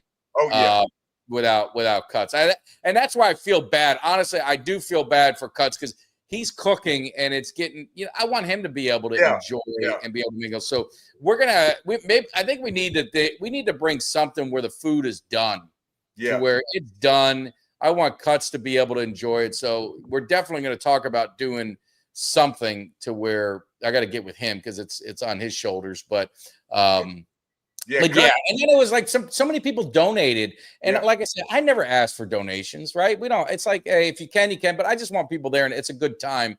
But we had so many generous people donating money, donating giveaways, like Benny. I'm still pissed I didn't get that Deion Sanders. I should have been allowed to enter that contest. But Eugene with the football. I mean, there were so many generous things that people were doing. Man, it is a family, like you said, Greg. I mean, that's the only way you can describe it. It is a family. And Cuts is the maestro. Cuts, what Cuts does, I mean, listen, that is I say it is a pleasant burden for the person that does it because he's dedicated, he loves it. But Cuts is all over the place. He's like the person that's running the orchestra. I mean, he's all over the place, and he's in it. And then the creme de la creme above the whole thing, we did our hype video like we always do. Little did we know, NBC Sunday Night Football was right there recording us. We didn't even know it. And then during the pregame, where the game analysts were sitting on the field, they were talking. They showed our hype video during the pregame on NBC Sunday night, and they even called you out, Mike. They said, and Mike Tag and them always bring the flavor. We had no idea we were performing in front of NBC Sunday Night Football. Tells you how big and how awesome this tailgate party was. Yeah, it was huge. And, it was like getting that was icing on the cake, like you said, man. Getting the recognition for all, because it was, like I said, it's a team thing, and it was everyone. It's a family thing where everyone has a part. It's not just me. I mean, Kelly, it's you, it's Cuts, it's Mark, it's Duck. I'm going to name people and forget them. So I'm gonna stop because I always do that, and then I don't want anyone feeling bad. But it's everyone. You guys know who you are. You don't need to be mentioned. It takes a village to do it. And, next year, maybe we get it even, we make it even bigger. We make it even bigger. And we're killing time. I don't know your time, Greg, but in about an hour, but you can bounce whenever. In about an hour, we're going to do a live stream into the Boyd Farm watch party with Eugene Lockhart, Too Tall Jones, and Aaron. So we'll be jumping to that at 12 o'clock to do like maybe 20 minutes with them, 30 minutes with them. So we're telling stories and going through stuff too. So Greg, I don't want to hold you up. You ain't holding me up at all. All right. We'll be done by the time the game starts. We'll be done. I was at Dez's tailgate. He doesn't do it anymore, so we might need to get Dez. I'll talk to my man Tuck. Because if Dez ain't going to do it, the other thing is, we may get to a point where we might need to have a little venue ourselves. We might have to rent out a little hall and do the tailgate that way. Because it was absolutely, it was one of the best, man. It was definitely one of the best. Dez or anybody else that was watching the pregame, when they saw that they featured our tailgate, obviously you would think they'll be looking for that in the future. They'll be looking, where's this Mike Tag? Where's this Cowboys Cave tailgate party? Because it was featured, right? And I didn't even know. And here's how I found out. My sister's husband, my brother-in-law, he was watching, and he saw that, and he said, is that G? And he rewinded, and then he recorded it, and he sent it to us. And then that's when I sent it to you. I sent it to you right away. I was like, man, I had no idea. And then whoever was recording us from NBC, they were right there. Standing up right there on that shelf, right there. Had no idea. That was off the chain. No, it was awesome. And Ultra, I've been to the draft. I like doing a draft. It's like, it's got to be in the right spot, right? Green Bay was just that ain't gonna happen there. I don't know where it's at this year. I can't remember. Is it Detroit or somewhere? But I would love to, or is it Green Bay this year? I forgot. Anyway, I would love to do the draft. I did it in Philly. Had a great time. It was actually a better experience than I thought as far as the draft, because when you watch it, it's Pittsburgh. Pittsburgh would be a great spot. And I think I got places I could stay. The draft, you think like on TV, you can kind of mix around and putz around and do different things. And when I was there, I'm like, dude, I don't know if I could sit through these picks, and then but it moves very fast when you're there, and there's so many great fans, and it's just a good atmosphere. And I took my son, he was a lot younger, but a guy and his wife gave us their tickets. He said, hey man, you got your kid with you? I'm like, yeah. He goes, here, take our seats. They're going inside because we're leaving. They, their team already picked. And so we went inside. So we were able to get next to the stage, like Drew Pearson, when that rant he did, we were right there. When we got on ESPN and we got on NFL Network, my son got on twice on each one. It was just such a fun. It's a family good experience, but it's definitely fan friendly as well. So yeah, I'd love to do that again. I would love to. We because you were talking about it, and now it got my head spinning. We probably do need to find a venue and do the Cowboys Cave from that venue somewhere, because man, we got these guys coming from the UK and Germany. Look, not everybody can do that. And you're talking about dedicated. And then it's family. Ever since, you and I hooked up, it was seamless. And then everybody I met in the cave after that, it was automatic family. I mean, it's just, you love to see each other every year. It's a great time and no obligations to nothing. Just enjoy it and have a great time. It was off the chain, man. I mean, and we had Packer fans there, and it was, and they hung out, and they hung out with us too. Yeah, they hung out. It was a good time. It was a good time, and no, so yeah, I mean, Eugene and I talked about maybe a venue at some point if it gets, we're getting to that point where now we probably could have had 5 tailgate spots if we wanted to. But yeah, and getting people coming, I'll get asked, man, it's just me.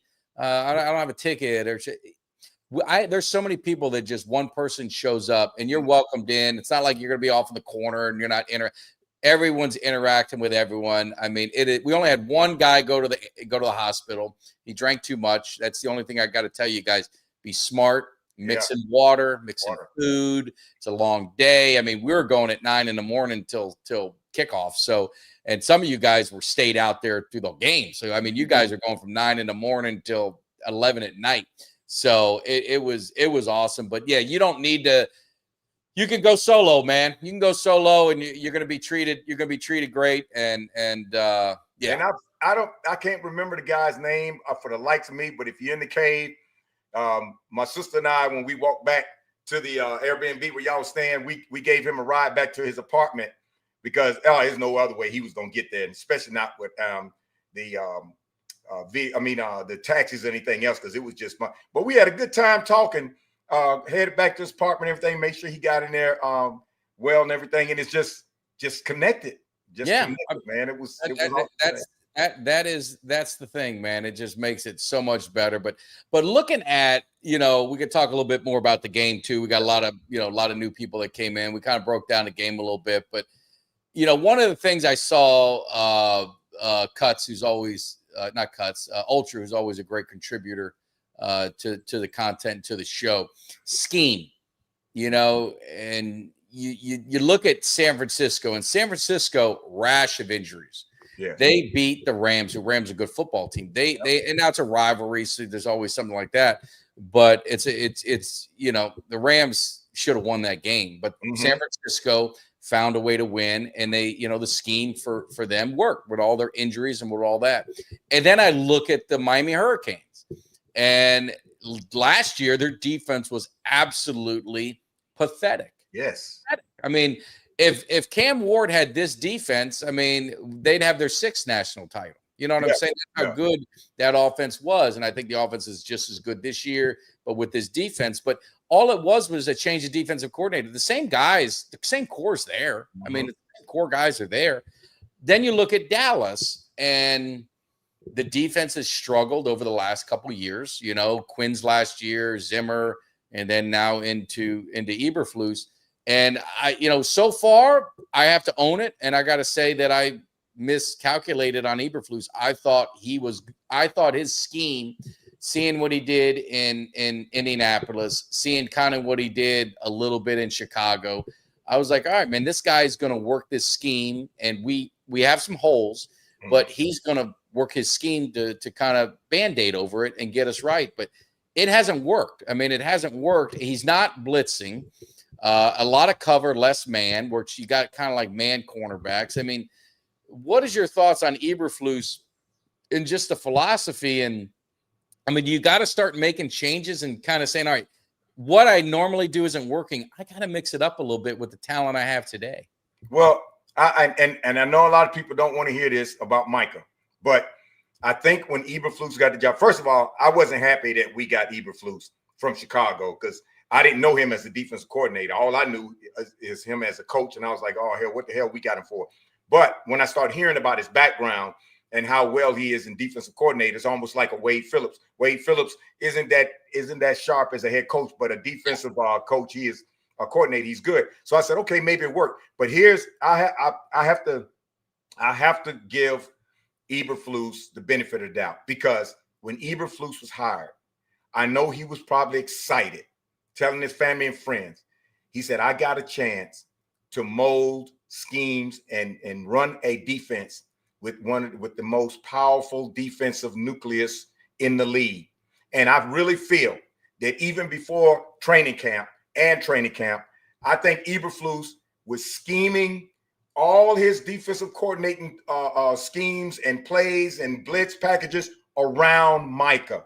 Yeah, I really do. No, and I really think that he went all in on that because he had no sign whatsoever that there was going to be a hiccup. So he went all in on that.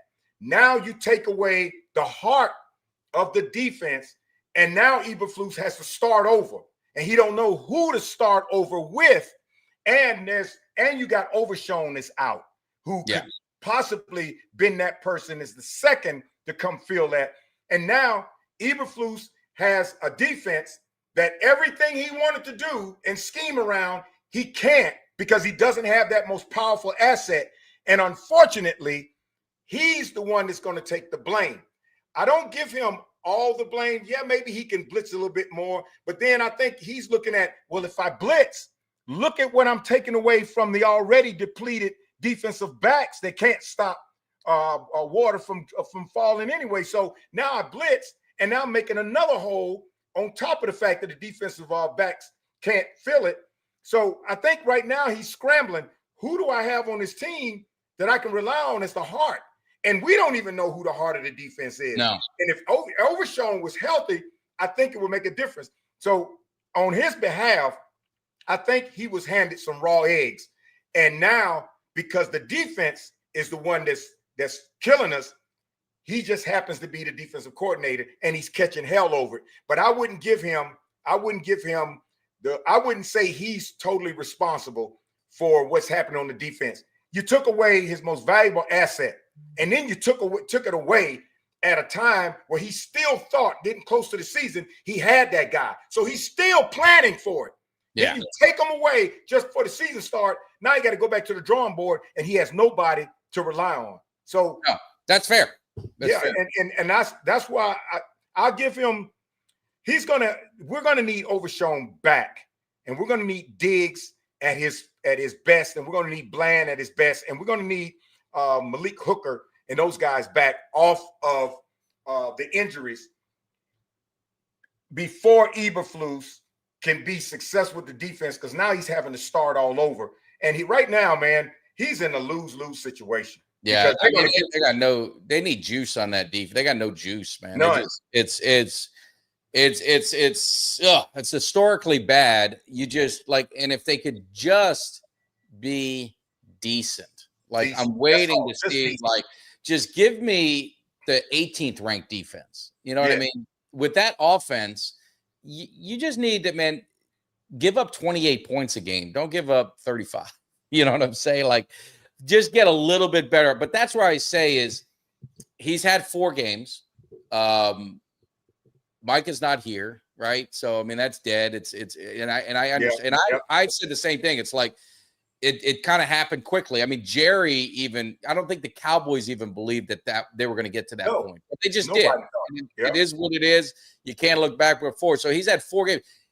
He's got to make adjustments. I mean, because they're not getting, they're not trading for Hendricks. They're not getting, Crosby. There's no pass rusher that they're just going to go get that's going to replace that. They're going to have to create it.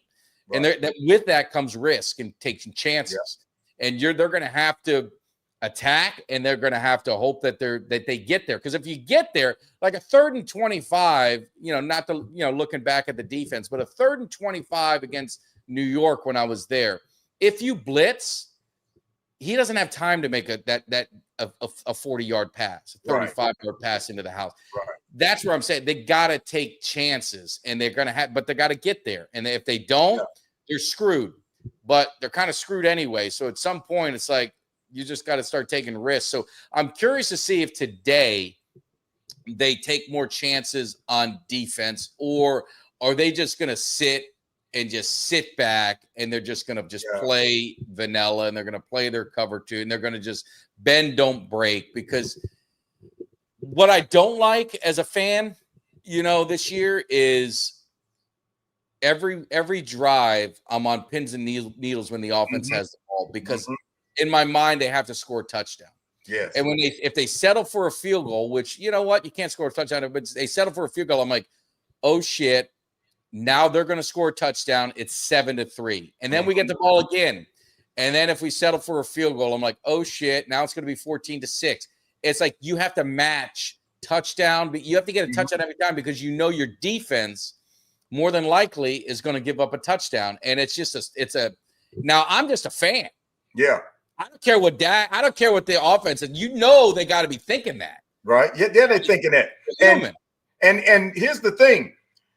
Eberflus he's in a good situation. He's got nothing to lose by experimenting. We're 1-2-1. He's got nothing to lose. If I'm him, I blitz. What the worst thing can happen is they throw shorter passes, quicker passes, but it's underneath the defensive backs, not over the defensive backs. Because if he blitz, he's not giving that quarterback that time to throw those Russell Wilsons and Jordan Love passes and Caleb's. So he's in a good situation right now. What do we have to lose? Blitz your ass off. Force them to throw the ball underneath. Well, guess what? The DBs aren't getting burnt, and you got more people to stop them underneath. So if that works, then at least we know we're taking some relief off the DBs of being burnt because the quarterback's sitting back there with plenty of time to throw it long, and he's killing us. So if he does that and he blitz, I won't have a problem with it. Experiment, because it's not like we're sitting 2-1-1.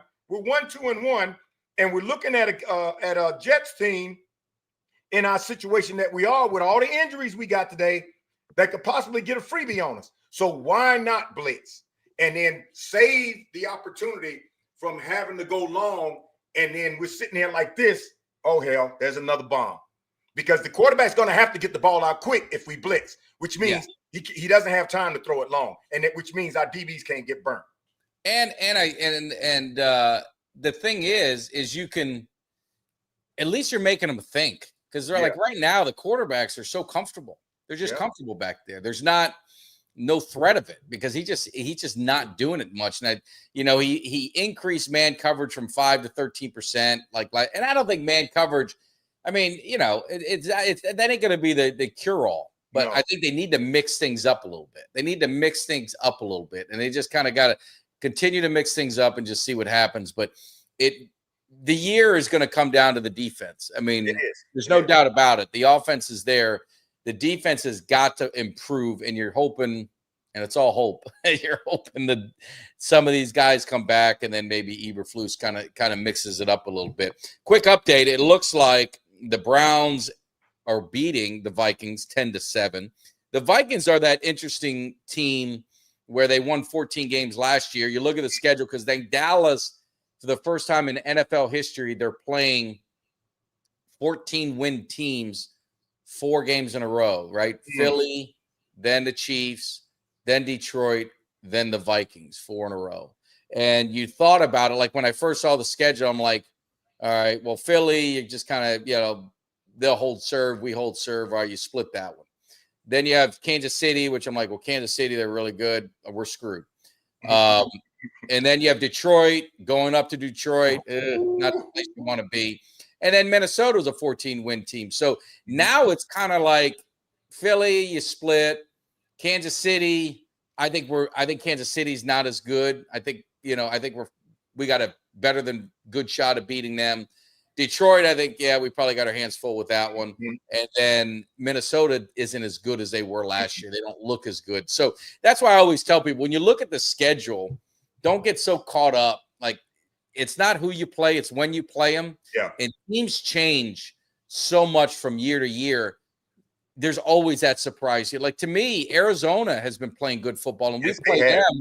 And I'm thinking, Arizona, I know, and Kyler Murray always has our number anyway, but that's not a game that I'd be checking the box and saying, we got that win. Because Arizona is playing a lot better. And San Francisco, even through all those injuries, they keep winning. They keep winning. So, And Mac Jones, Mac Jones is showing he has a second act, because what he's done with San Francisco since Purdy's been down, it's been pretty remarkable. Yeah. Despite the fact that they lost some key players and a lot of injuries. Mac Jones, maybe he's finally coming into his own. I don't see him with 49ers next year because I think somebody's going to pull him away from him based on what they see. And he may be starting for another team next year. I got to call. I got to grab this Eugene.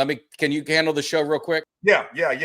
And if Mac Jones goes somewhere else next year, Mac Jones, he might be a starter somewhere where somebody is depleted. Minnesota's problem is I think Minnesota should have kept Darnold because they went all in with this rookie thinking that he's going to be the game changer for us and take us a little further than Darnold did last year because the few games he played decent. Now, he played that game against Chicago, came back and beat them. But since then, he's been up and down, up and down. He hasn't been consistent, and it just shows. They're playing in the UK right now, playing Cleveland, and he's not playing that well either because obviously they only have 7 points. Cleveland's got 10. So I think they prematurely let Darnold go, and Darnold's playing good with Seattle, but they could have had him another year in Minnesota to see if he could take them further, and then they got the rookie to come back behind him. So they self-imploded when they did that. And Rick, you're right. Rick O'Coney, or how you pronounce that, Rick? You were the guy that we gave a ride to and had a conversation with. It was good meeting you, man. Really good meeting you, and looking forward to seeing you next year. And Benny, I ain't forgot about you. I remember we were hooking up at the game. But what do y'all think about Dallas's chances today on putting up double digits on the Jets even before halftime? I mean, do you see it happening, or do you think Fields is going to keep us at bay and make this a tight game? Because that's what I'm curious about, whether Fields is going to come out and really play one of his best games against us, because they saw what Chicago did. They think we're very vulnerable, and they see that we're almost depleted in defensive backs. What do you think about Fields coming out and lighting us up? Because I hope he doesn't. Steve, you saying Shador needs to be traded? Well, I agree with you on that. And the Saints could probably use him, but they're not going to trade him because they got to see what this guy can do here. And if Gabriel turns out to be the truth, then they won't have to trade him at all. So they might think about it, but they won't because they need that, because they're not going to bring Watson back. Watson's not coming back, I don't think. I think once the season's over, they're going to find a way to cut their losses with Watson and move on. Yeah. Can you hear me now? Yep. All right, good. Well, I'll just let you guys know it's checking in. Eugene called. They'll be on at the top of the hour, and place is happening. Place is sold out. Like I said, Boyd Farm is where you want it. Ed Too Tall Jones is there.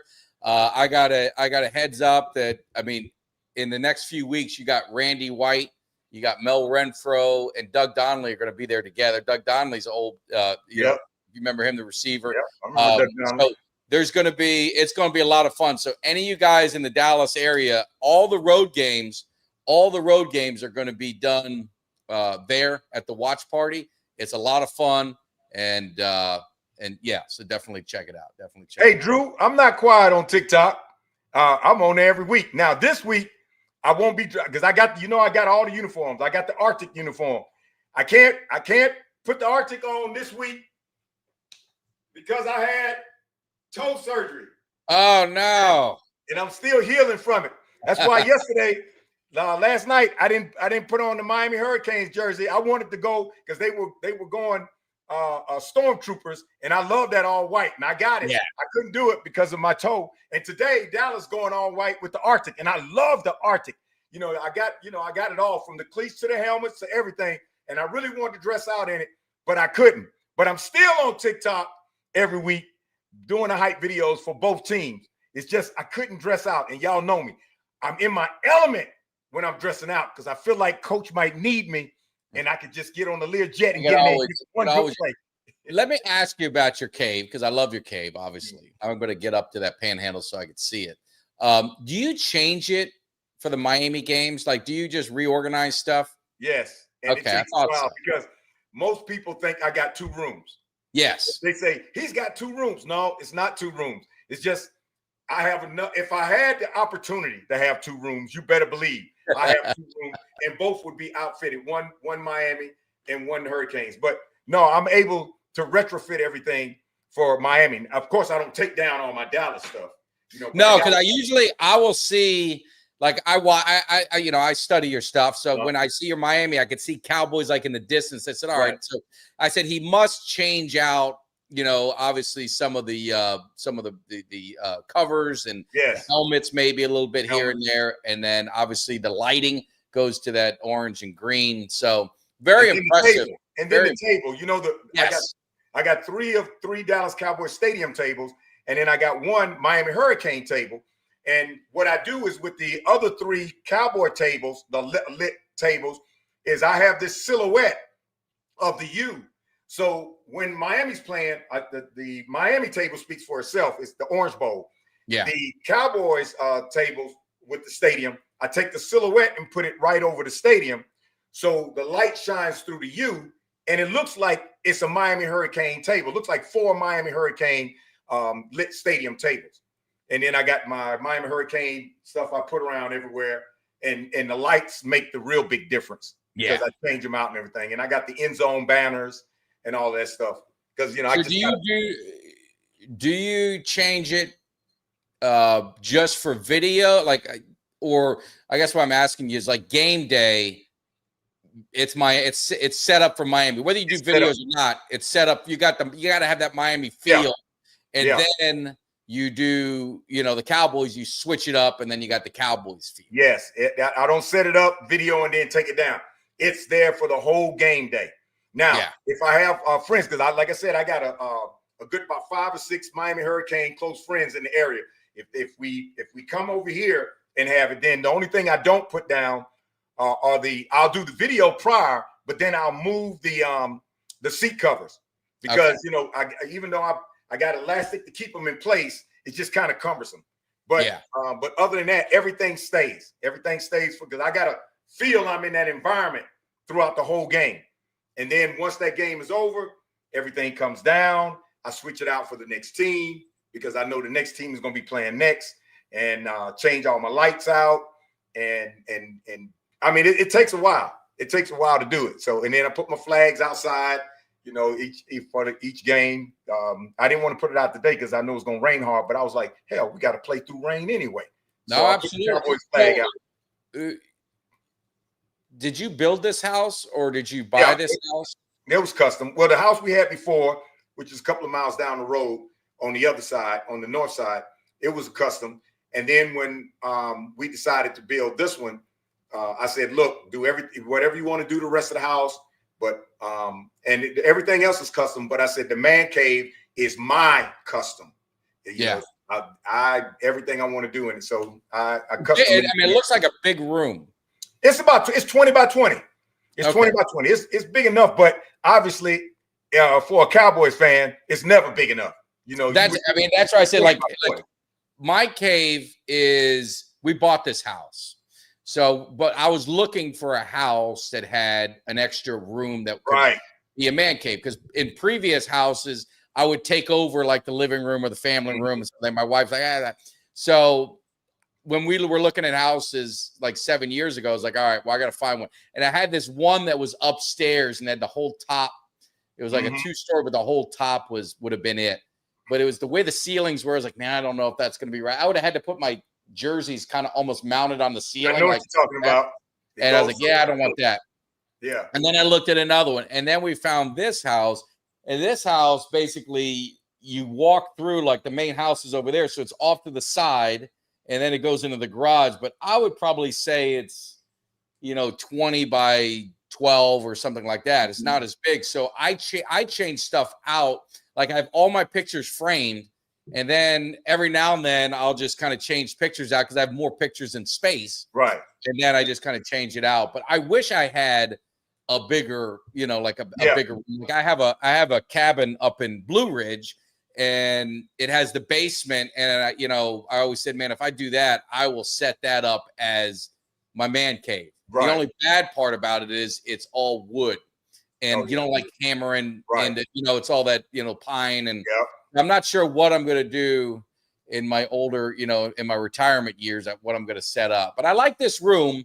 But is that room kind of, you still have you don't watch TV in there all the time? That's dedicated for football or sports? Yeah, or do you guys hang out there and watch movies and all that in there too? It depends. I got like 8 TVs.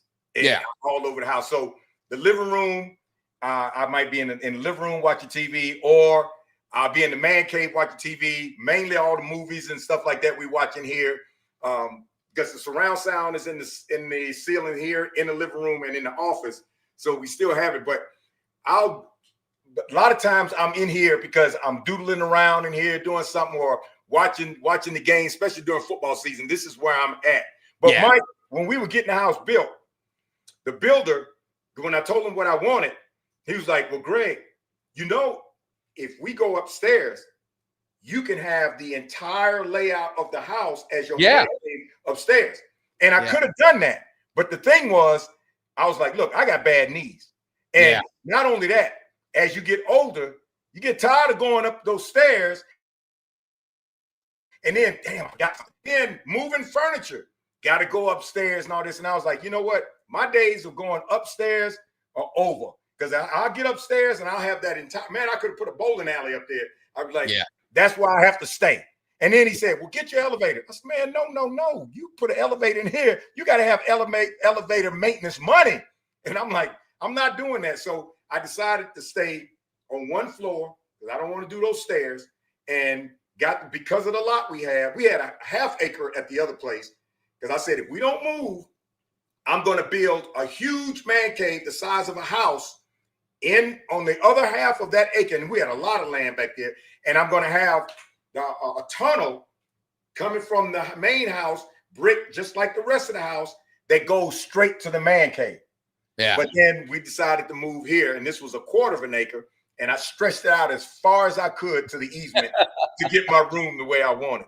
And, that's all. I just love hearing stories of, different caves and what people, it doesn't have to be sports. It could be anything, but seeing all the different things. That's the crappy part. Is like, I have so much hurricane stuff. Yeah. You got a lot. It's like, so I was years ago, my brother was like, man, you need to do videos for the hurricanes. And this was kind of when the hurricanes, it would be hard to do videos for the hurricanes. So I tried it. And I took like the pictures. I have 2 jerseys, hurricane jerseys. So I put that in the back, and then I did the same pictures. So then just the back wall would look Miami. The rest I wouldn't touch, only what people could see. But yeah, I ended up not. So as my kids move out, I take over rooms. Like I already told my daughter, her room's behind me. And I kid my wife. I said, well, when she's officially out, I'm knocking this wall down, and that'll be one wing, and then this will be the other, and you kind of go in. But yeah, I probably won't do that. I started to paint half Miami, half Dallas. I said, nope, because I had enough stuff to where I was like, nah, that's not going to work. But my ideal situation would be to have 2 separate rooms. Yeah. 2 separate rooms, one all Miami and one all Cowboys. But it works for me. I'm happy.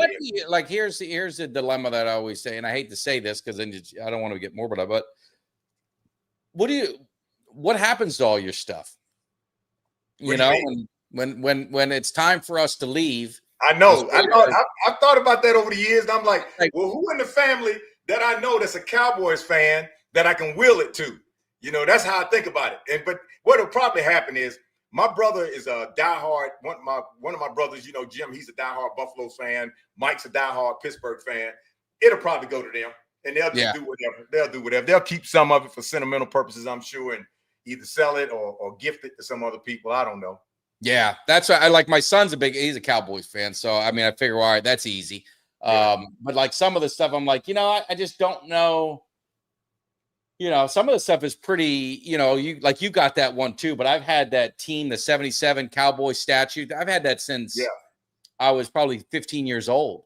It's been with me. I had traveled. My parents got it for me for Christmas years ago. Mm-hmm. It is in mint condition. Nothing ever broke on it. It's been to probably like 8 houses through, me growing up. Uh-huh. And like some of this stuff, I'm like, man, maybe I need to find, one of those homes that have like the museum type where they have all the archives of stuff. Stony. Yes, something like that. Stony would definitely. Stony, man. Woo, Mike, if you've never been there, if you ever get a chance, go. That's on my list. So I'm gonna go there. I got to reach out because we talked a little bit, but I'm flying out with my wife to go to the Arizona game Monday night. Well, Miami is playing SMU in SMU that Saturday. Okay. So we're going to go to the game Saturday. So we're going to have Saturday. I'm going to be Sunday, and then we have Monday. So we're making it kind of like a little mini vacation for us and just kind of take advantage of the time. So I want to get over there that weekend. So that's kind of my checklist is like I want to get over there and check it out. Just him and his wife Molly. Yeah. They are the sweetest, most down-to-earth people you want to meet. And it's going to take you at least about 2 hours. And I'm talking about as soon as you walk in, they just greet you like family and show you everything. And I'm talking about he's got stuff in a garage that he still can't put out. And a lot of his stuff is from the actual Texas stadium, that he has.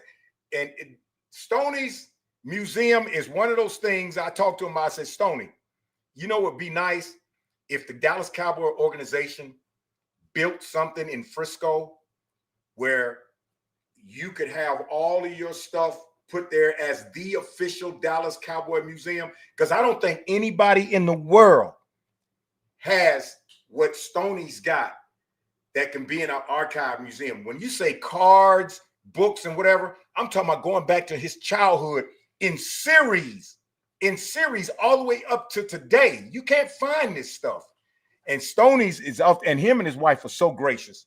Yeah. Man, we had a good time there. Yeah. No, and it's like, where you just gather all that stuff to you? Because some of the stuff I remember, it's like, damn, I had that. But, sometimes as you get older, you kind of as you move, you lose stuff or throw stuff away. Like I had this old, I don't know if you remember when Emmitt Smith, when they did the Halloween, NFL did this Halloween thing, and Emmitt Smith was one of the characters, and then each team had this guy that came out with cards. Well, I went to like a 7-Eleven, and they had the Emmitt Smith one displayed, and I'm like, dude, I want that. And I ended up, the guy's like, well, when Halloween's over, I said, I'll just pay you for it. I'll be back. I came back and I bought it. And it was when I was living up here, and I've had it forever. And I used to have it in my bedroom. I had no man cave. It was in my bedroom. And then through the years, I must have threw it out. Then I kicked myself. I was like, man, that was kind of a cool piece. Yeah. But they keep, they've collected and saved. I'm sure they've gotten some stuff donated, probably some from fans and stuff. But it's such a cool thing to go. I love history, so to go in and look at all. Stoney's got it, and Stoney Stoney said he was collecting his stuff when he was like 5 years old, and I'm telling you, Stoney's got some stuff there that should be in a national museum, and so much of it in the banners from back then. And when I see the banners and I see this, it puts me back in that era as a child watching the Cowboys, and I remember the times. What was going on back then. And I'm like, man, this just takes me back to when I was a kid and watching the Cowboys. And I remember that banner, the signs, the street signs, the bus signs.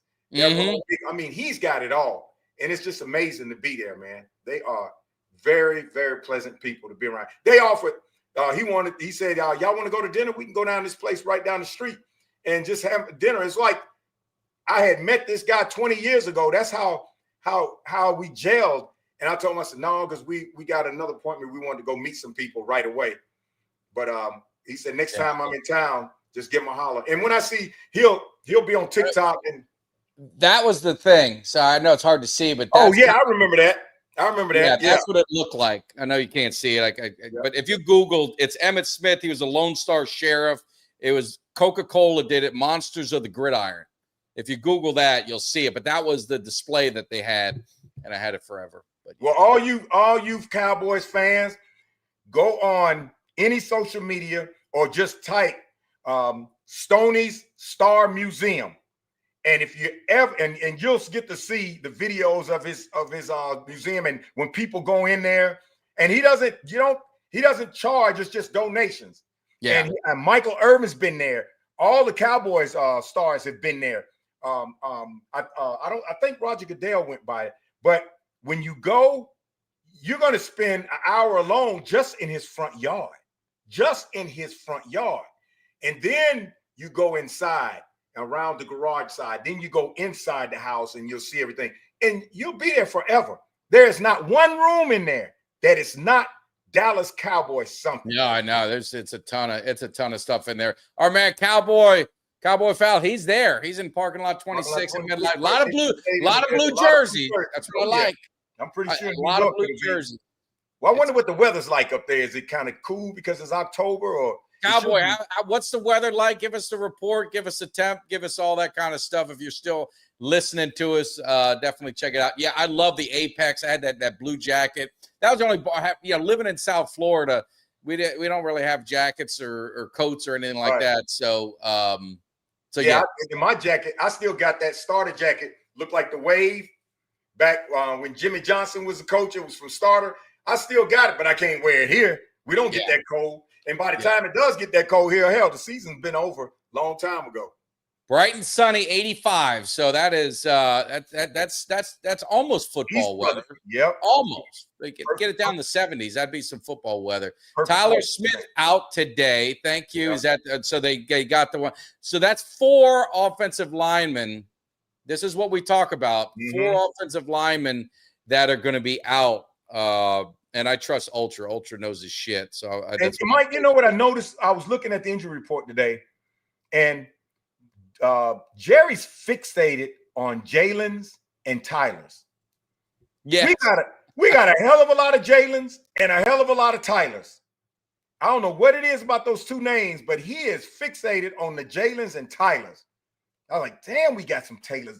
And that's the I hope with those draft picks, there's some Jalen and Tyler's out there that are worth getting, because it seems like that's going to be right on the top of his head. Who out there named Jalen or Tyler? Let me go get them. May as well call them the 3 T's on offense. I mean, that one, I'll be honest with you, that one worries me a little bit. If Tyler Smith is out. He was questionable, but he's out. But the others will step up. Dak, I think Dak and them will hold their own. It's just the defense. You basically have the only guy there is Steele, right? He's the only lineman that is playing. Yeah, the offense will be okay. It's just the defense, man. This is not the game we want to give away as a freebie, because this really, really set a demise on our team, let alone how bad the defense is. After playing Green Bay the way we played them and then losing to the Jets, oh my goodness. Yeah, I'm trying to get in to see if there's who else is out. Someone let me know who the inactives today, if you guys are on there. I know Malik Hooker is out. Yeah, they put him on IR, so he's gone. Nealon is questionable. Miles Sanders is questionable. Mingo's questionable. Kalen Carson is questionable. Kenneth Murray is questionable. But the majority of them are going to be out. And then they only got 14 days or a few more days or something to either bring Mingo and Kalen Carson back, or they're going to have to put them on injured reserve. Yeah. Let me see. Cowboys inactive. See if it. So I'm hoping Cropper and Jalen Brooks, they're coming up. They're going to be playing, but they're going to mainly be used for special teams. But with Turpin out, Cropper and Flournoy need to be targeted a lot to get the heat off of Pickens, and with Ferguson and Schoonmaker. Todd Archer said they're going to be down 4 offensive linemen from the opening day, with left guard Tyler Smith only expected to play in a case of emergency, in case of indicated by multiple sources. So he may not be inactive, but he's going to be he's not going to play in case of emergency. So this is their offensive line they got going is Nate Thomas. I'm not even Hakeem Denji. I don't even know that one. That's the one who's replacing Tyler Smith. Brock Hoffman, TJ Bass, and Terrence Steele. That's like I said, thankfully it's the Jets, but at the end of the day, they got to step up, and that offensive line is kind of deep. I think they'll hold their own. Now the safeties, Elijah Clark, the undrafted free agent. He's one of our highest paid undrafted free agent. But Elijah Clark's going to be playing safety today. Donovan Wilson, Wanye Thomas moving to safety, and Marquise Bell. That's a good core, but it just can't get burnt. And if Diggs and Bland play decent, they should be able to hold on. It's just once you get past those cornerbacks, it's just like nobody knows who's supposed to be back there. because receivers are just all over the place. That's why I say today, Eberflus has nothing to lose if he puts the pressure on Fields by blitzing. That way you don't give him the chance to have to throw back there, and then we wonder if we're going to get 40 points up on us. So blitz, hell, we ain't got nothing to lose, Eberflus. Well, and Carson Wentz is out, questionable return for Minnesota. So now they're going to their backup, Max Brosmer. So good luck in Minnesota. I guess there won't be a quarterback controversy there. And then Minnesota's got the lead, 14-10. Yeah, they were down, so they got the lead now. So, I mean, the thing is I think the Cowboys are going to have to really to slow the game down, really run the football. Yeah.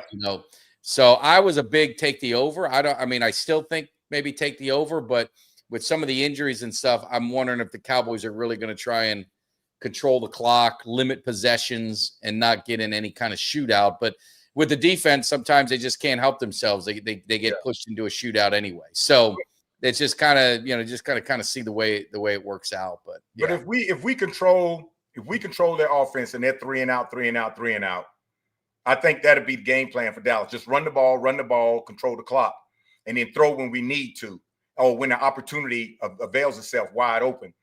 But if we struggle holding their offense, it's going to be a shootout. It's going to be a problem. I mean, the offense has carried the water, every week. The defense is going to have to step up. I mean, that's it. I mean, the defense has to step up today. You can't expect the offense to be without 4 offensive linemen, their number 1 wide receiver. You just can't continue to put all the pressure on this offense. The defense has got to step their ass up, man. That's it. Yep. I mean, Turpin, this is a game the defense needs to do it. Number 1 wide receiver and number 1 special teams all around, wide receiver / kickoff return, everything. So Jalen Tolbert will probably be taking kickoffs and probably punts as well, because he's normally back there when Turpin isn't. So it's going to be interesting. Now, if we win this game handedly, okay, then it's because the Jets are who the Jets are. Yeah. But they're 0-4. They're desperate, and they're playing the Cowboys, and they know that we're extremely vulnerable. So who knows how? And Diggs, please, you came out and took responsibility and accountability during the week, which means I expect you to really go all in today. Yeah, and I'm just saying, I hear you, Ultra. We have the better quarterback. I thought we had the better quarterback in Chicago. Yep. And look how that turned out. We've had the better quarterback in most of the games this year, and sometimes it works, sometimes it doesn't. I'm just saying, if you can't. I mean, like I said, thankfully, the Jets' defense is not great. I mean, they're near the bottom with us. I mean, they're hanging out in our neighborhood. So that is the benefit. I mean, it's not like they're going up against the Rams or going against one of these top teams with a top defensive front that you're going to be like. I'd say even the Giants. I'd be worried with the front the Giants have, but they're gonna. I mean, they got to be careful. I mean, you can't get in a shootout. You don't want to get in a shootout. And their best game was that first game against Pittsburgh, which they should have won. After that punt return. Ultra. I mean, not for nothing. Don't they have Breece Hall? Is he not playing? Don't they have Garrett Wilson? Is he not playing? I mean, they got it. They got players. I mean, they got rid of Gibson. Excuses, turnovers, and this and that. No. I mean, all you said was the Bears had the better quarterback, or we have the better quarterback. That doesn't mean it, because, like you just said, turnovers matter. This matters. The defense has got to create turnovers. Yes, they got to create turnovers. The defense has to. This is the game the defense has got to step up. That's all I'm saying. I don't want to go 42-40. I don't want to go 49-45. The defense has got to step up. Period. And it'd be a shame that Dak is playing in rare form again, like his second season, I think it was, when he was with us. He's playing his best game, his best football, and it'd be a shame that we can't complement that on defense. And it's almost like, damn, now we got Dak playing his best football ever, but we don't have any support for him on defense. And that's a shame. And he's comfortable and relaxed too. And nobody can put it in. You notice ain't no haters out there talking about Dak. except for the people that don't really pay attention to football and don't know. No, I saw this one viral dude. It's a kid, and it's just like the Dak haters, like how Dak is, and it's just constantly they just no matter what he does, they're going to make some excuse or whatever. But talking about Dak, talking about this offense, you look at this offense, and I think we all agree, healthy, long term, this is a championship offense. It is that offense. If you're the Cowboys, do you try and take advantage of that this year? Because looking at the NFL, there really isn't a lot of like crazy teams out there that are just unbeatable. I mean, you look at the Packers, everyone thought that was a tie. You look at the Eagles, that was a one catch away. I mean, it's not like the Cowboys are there. And because I think the NFL parity and all that is getting closer and closer. So you've got this offense. If you're the Cowboys, do you make some trades? Do you make some moves?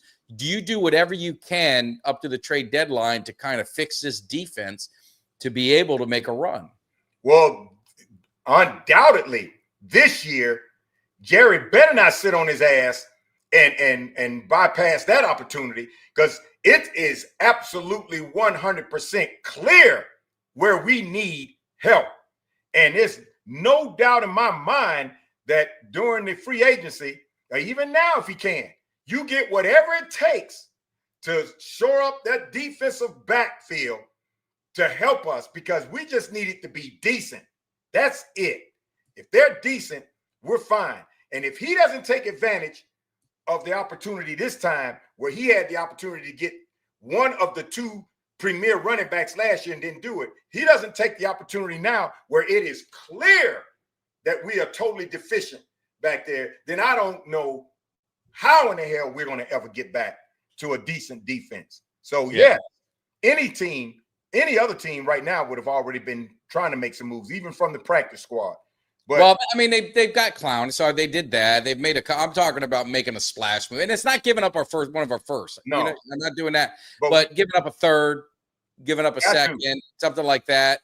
I wouldn't be opposed to it if you can grab a guy. But inactives today: Guyton, we knew; CD, we knew; Booker, we knew; Turpin, we knew; Miles Sanders, we knew; Nealon, we knew; Toya. I didn't know about Toya. No, I mean, it seems to be going back and forth with him and Mozzie. Mozzie won't be with us next year. And Mozzie might get traded this season in free agency. He might get traded in free agency. Who knows? To get somebody else. But if we can get a person that plays at the level of Clark, but they're a defensive back, that'll be good. Yeah. Because Clark came in. I didn't have a lot of confidence in Clark, but Clark's shown that he really wants to be on this team. And Clark put it out. And then, like you said, Houston. Man, if we can get a lot more, we can get more out of Houston, because Houston is a force. If we can get more out of Houston, that'll really help on the pass rush. But we got to get a pass rush, because the DBs, like I said, the DBs are awful.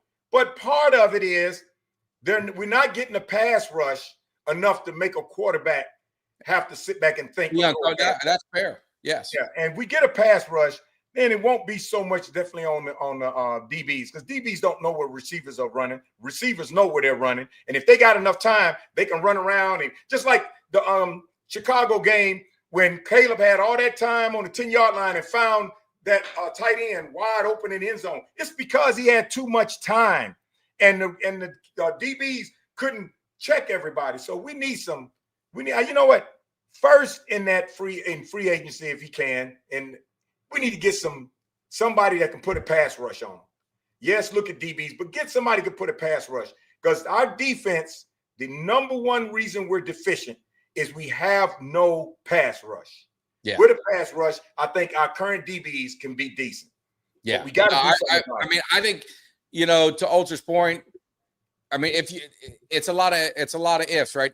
If Overshown can be what he was pre-injury, I feel that's like a trade, right? Yeah. Because that's like picking up a free agent because you didn't have him all year. You just got to know that he can, that's an injury that sometimes takes longer. Can he play at that level? Will he be fine? Then you feel okay. Revel, a rookie cornerback. Carson, second-year cornerback. You're getting them back. So you're like, all right, well, if that works, if Revel can be what he was pre-injury, You got Diggs, Revel, you got Bland as your nickel. I mean, now you're playing, you got something. Yeah. And so it's the injuries. If you're counting those guys to be instant contributors when they come off injured reserve and all that, then you feel okay. We got some pieces coming back to the defense. But like you said, pass rush, we are who we are. There's no one coming back from an injury that's going to catch it. You're either going to have to create it by scheme, or they're going to have to go get somebody. They need somebody to take some of the pressure off. Yeah. And Bland, it's going to be someone in-house that is like a Houston that is Araku is one of these guys. They feel, all right, man, by the 7th game, he is going to be at a different level. He's got his feet wet, and that's going to be like a new guy that we acquired. Mm-hmm. Then you could feel good about it, but it's just that uncertainty. And I would hate for us to go into the season and we're 9-8 or 10-7, and we get in the playoffs and we lose because our defense can't stop nobody. Right. It would infuriate me, especially knowing that we have the offense that can compete. And knowing that was our deficiency in the first place from the beginning. And Bland and Diggs were able to be so successful previous seasons because we had a pass rush. Michael, he was there. We had a pass rush. So it forced those quarterbacks to try to throw in the window. And then Diggs and Bland was so quick to the ball, they were able to be successful the way they are. Even with Diggs and Bland, as good as they are, if the quarterback has all day, they're going to get burnt too. They're going to get burnt. So part of that is getting that pass rush. We have to and it's early enough in the season that if we can go out and get somebody that can help put a decent pass rush on them, we can save it. We can save the season. Defense will be a little better, and we already know our offense can score. Yeah, no, I agree. Looking at CD when he comes back, I mean, how do you see this offense even changing more when he's back? I mean, you got to be, if you're Dak Prescott, you got to be licking your chops. You're like, Pickens, we're now in a rhythm. Turpin to me has been such the bright spot because the clutch catches. He's the legit number 3 receiver for them. Then you get CD back, and hey, give Tolbert. I mean, that catch that he made against Green Bay and some of the clutch plays that he's made. Mingo is kind of like the lost guy, the forgotten one. We'll see how that works out. He's coming back from his injury, but he's in that practice window too. I mean, this offense is just, when CD comes back, it's like, how do you stop it? Yeah, I know it. And we're deep because Flournoy is even making money. Flournoy's making money. Mingo has been injured. When Mingo comes back, I mean, Mingo's got that height. He reminds me of a Harold Carmichael. Man, Mingo, he'll be an asset when he comes back. And now, too bad. I hope he gets the chance to play today. I doubt it. But if he played today, that would make the difference with Lamb being out. He'll have somebody to throw to. And then Turpin. They can't take their eyes off of Turpin because Turpin has slipped behind some DBs in a heartbeat with his speed. So we're deep in receivers. And Jalen Tolbert, that's why it shocked me during training camp and during preseason that they played Tolbert in every preseason game, giving me the impression they were on the bubble thinking about cutting them or something. I didn't know if they were trying to showcase them or if they, I mean, you got to play somebody at preseason. Yeah, but I was like, and I didn't want him to get hurt. And I'm like, come on now, we need Tolbert. I mean, Tolbert's Mr. Reliability, so we got to have him. So don't put him out there in preseason and get rid of him or get him hurt in preseason. But Tolbert will be the next man to step up with Lamb being out. And then we got Flournoy.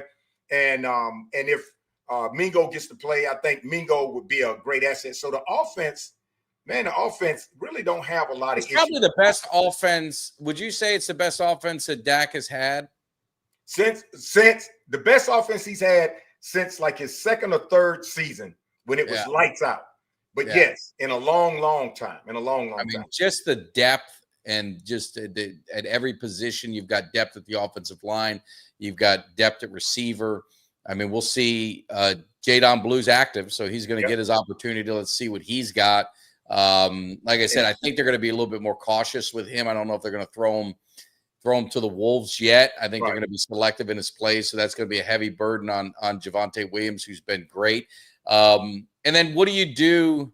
I mean, This has been yeah, I agree. I think that most weapons he's had, I think 100%. I think year, because you're looking at CD now, not like his rookie year. And CD now is at another level. And then George Pickens now is at another level. And then Ferguson, he's just kind of been steady. I don't think he's reached what we thought his potential is. I think that concussions and maybe that some of that affected him more than some people lead to believe. But I think Javonte Williams is the best running back they've had since Zeke in his prime, right? Since Zeke in his prime. So, and the offensive line, I liked this offensive line last year. That's why I got to be fair, and I can't cry and panic, because Hoffman and Bass are like kind of the guys I said, you know what? I'd be good if they were our starters, because I thought they did well last year. So even the depth of their offensive line, I mean, everything just seems to be rolling for them. This defense, I needed to be. And that Green Bay game showed, it exposed Green Bay, first of all, because all the media's outlets, they anointed Green Bay as the Super Bowl contender for the NFC. But their defense is just as trash as ours. And that just showed that game that we played them showed that their defense is on the same level as ours. They don't have a significant pass rusher, even with Micah. Now, that's a bullshit sack they gave him. Dak. That was for media hype. Yeah, and Micah saved the game for Green Bay when Dak took off running. If not Michael, boy, you talking about speed. Michael came all the way around and caught him by the shoestring. If he doesn't make that tackle, Dak scores a touchdown. So for Green Bay, that made money for them just right then alone, having Micah.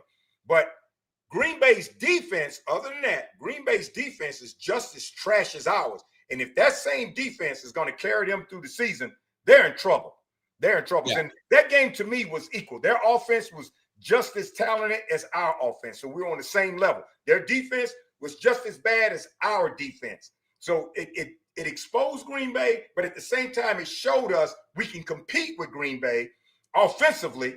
It's just defense. Both of our defenses on the same level. So play that game again, it can go either way. So it's not like Green Bay really can dog us and beat us as bad. And these people thought that Green Bay was going to come in there and blow us out. No, their offense was equal to ours. The thing I would say, to the people, Micah, the sign, that game kind of validated. I hate to say this, but it validated the Cowboys' decision, because it was Dak or Micah. Who do you sign, right? And he said, well, he signed Micah to the that's why they paid Dak, and you pay a quarterback money. You don't pay a edge rusher quarterback money because you can scheme against them.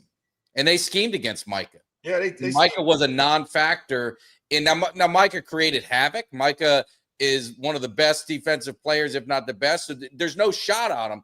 But what I'm saying is, when there's only so much money to go around, you cannot pay an edge rusher $7 million more than what you were going to offer him when you offered him the highest paid. I mean, Micah got $7 million more than the highest paid pass rusher.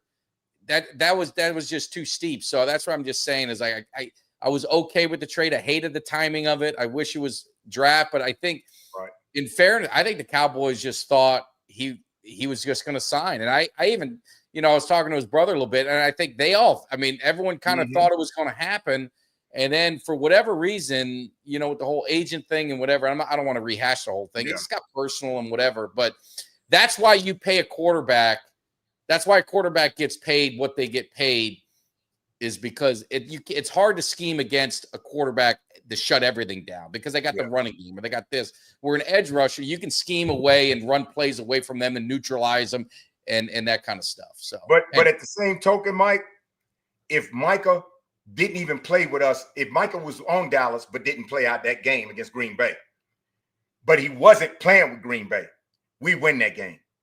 Micah's impact on that on Green Bay was enough to keep them at a tie, because the most we scored 40 points. I mean, it was we scored 40 the game was over when Dak took that ball around the corner and was going into the end zone, and Michael tripped him up. No, he tripped him up, but Cooper was right there too. I mean, maybe he gets in, maybe he doesn't, but there was a guy there that was right there at the goal line.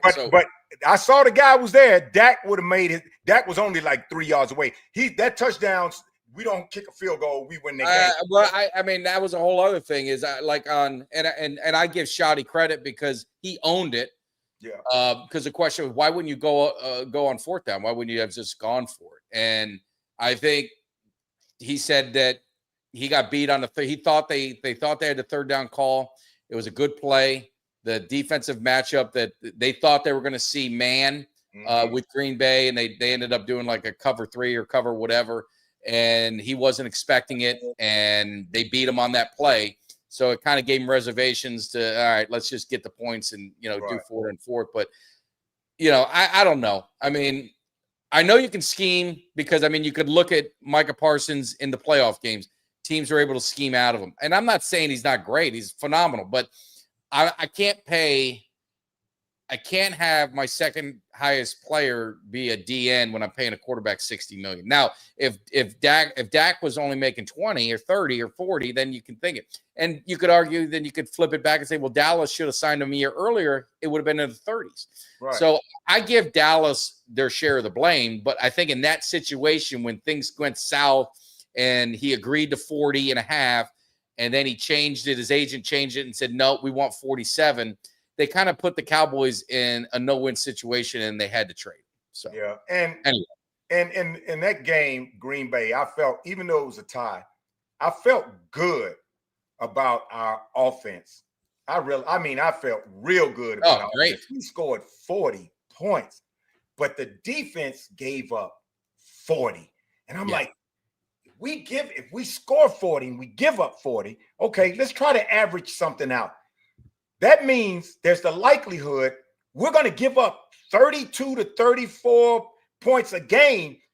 There's no way we can expect the offense to always be able to match that. No. Things are going to happen, and that's going to be our Achilles heel. That's the tough part about it. That's the part that it just makes it, it makes it unfortunate because you just really – you don't want to waste this offense. And that's what I'm saying today. We've talked about it, ad nauseum, but like the defense has they got to hold up their end of the bargain. These next couple of weeks, these are winnable games against inferior opponents. And I know I've said this before and it backfired on me, but you got to win these. If you're going to be a championship team, you have got to beat the Jets on the road. That's 0-4. Mm-hmm. You've got to go beat the Panthers. And you got the Commanders coming to AT&T in 3 weeks. You're going to have Booker, CD, all your guys back. Most of your guys are going to be back by that game. That's when to me, the season starts October 19th, if that date is right in my head. That's when the season starts for Dallas. They're 1-2-1, be 3-2-1. The season starts that day because it's Washington. It's the Broncos, it's the Eagles, it's on, and we should be at full strength. Defense needs to get their shit together, whatever scheme, and Eberflus, no more excuses. Offense, continue doing what you're doing. You're going to get your dogs back, and then we're going to see how it goes. And I like that. I know the media is, they love to hate the Cowboys, but I don't know. I like our chances. I do. I would be a fly on the wall to be in the room with Jerry and those guys now to find out what is their thought pattern right now on trying to acquire somebody that can give us a little bit more pressure on defense as far as putting pressure on the quarterback. I mean, because people are still moving and shaking in the NFL on different teams. And it's people that aren't your premier players, but players that are hungry. And I wonder, what is their thought process right now? Are they, after the Green Bay game, are they seriously thinking about pulling somebody off another practice squad somewhere else or bringing somebody in? Practice squad's not going to get it done. Practice squad's not. If they're going to make a move, they need to make a move for a instant impact guy. Like, and I'm wondering if they're thinking of that. I wonder if they're thinking of that, and I'm hoping, because right now, even before free agency, we need, just like before last year before free agency, and when we got the free agent, we knew if you get one of those running backs, we're gonna be good. We knew that, and it was automatic. It was just sitting right there. So right now we know that if you get somebody that can put a pass rush on it, it's going to help us tremendously right now. So it's not like you got to guess what we need from now up to free agency. It's there. Now I wonder if he's going to be willing to not make the mistake he made last year of bypassing them and then lying his way out of it, talking about he did it because they wouldn't help us. Is he going to get somebody, or are they eyeing somebody that's out there right now that somebody else is looking at possibly trading? Because we need somebody bad.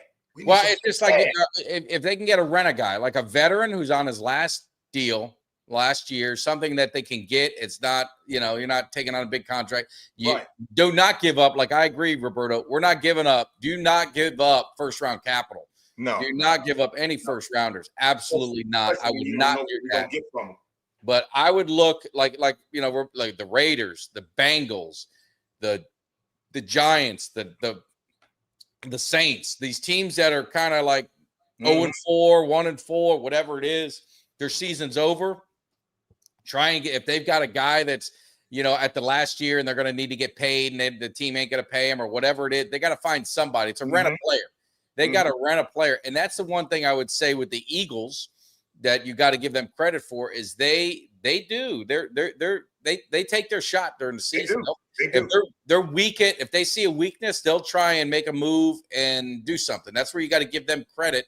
Where Dallas, typically, that hasn't been our MO the last few years. So, I mean, they got Clowney. So we'll see how Clowney does. If Clowney can just be Tank Lawrence, I mean, and that's why I equate him to, right?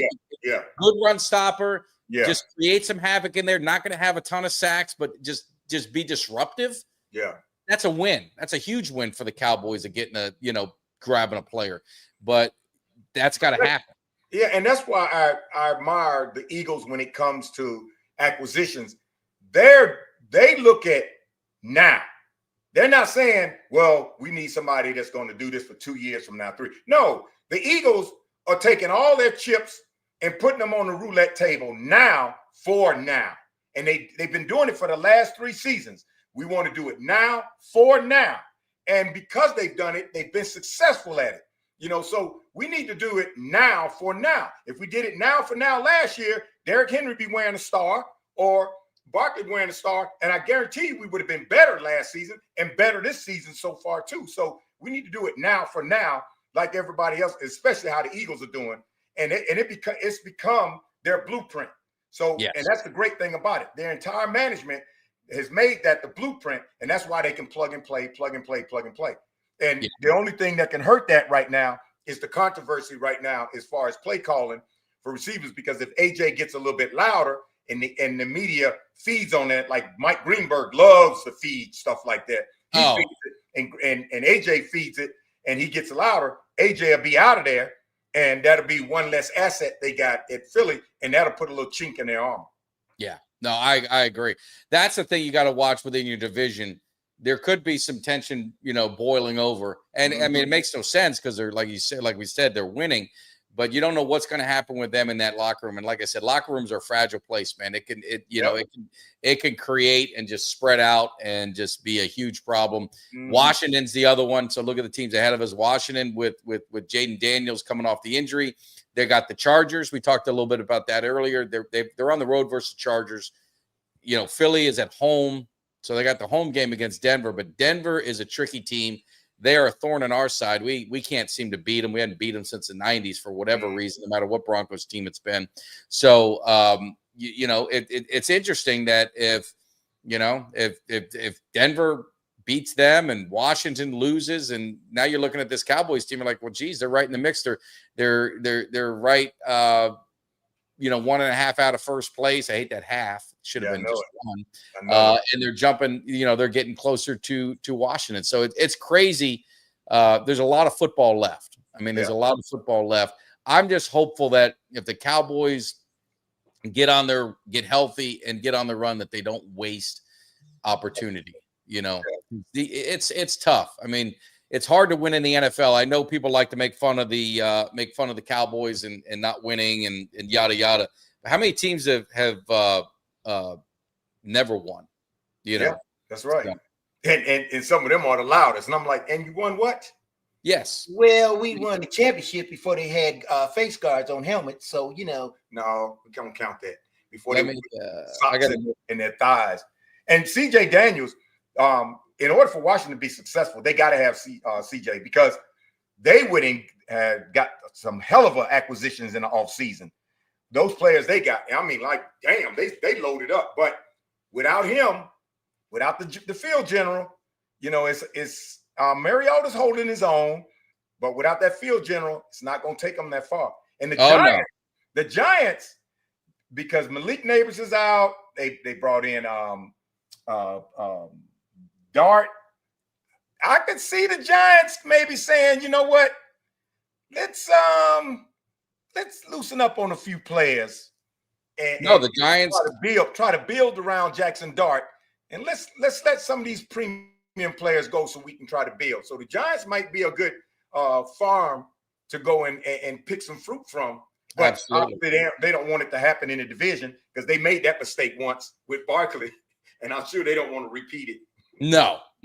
But I mean, that's a team that can give them that they give them some life. I love CJ Daniels. We're talking about Miami, and I just texted the guys so to get we'll be running out to Boyd Farm to kind of wrap everything up and interview Eugene, and Aaron will be out there and see if we can get Too Tall. CJ Daniels, after that touchdown, and he did the Noel chant.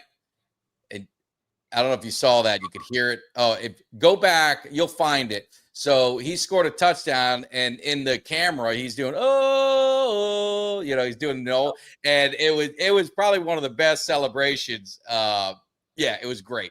That one was good, and then wait a minute, last night? Yeah, last night. Yeah, I saw that.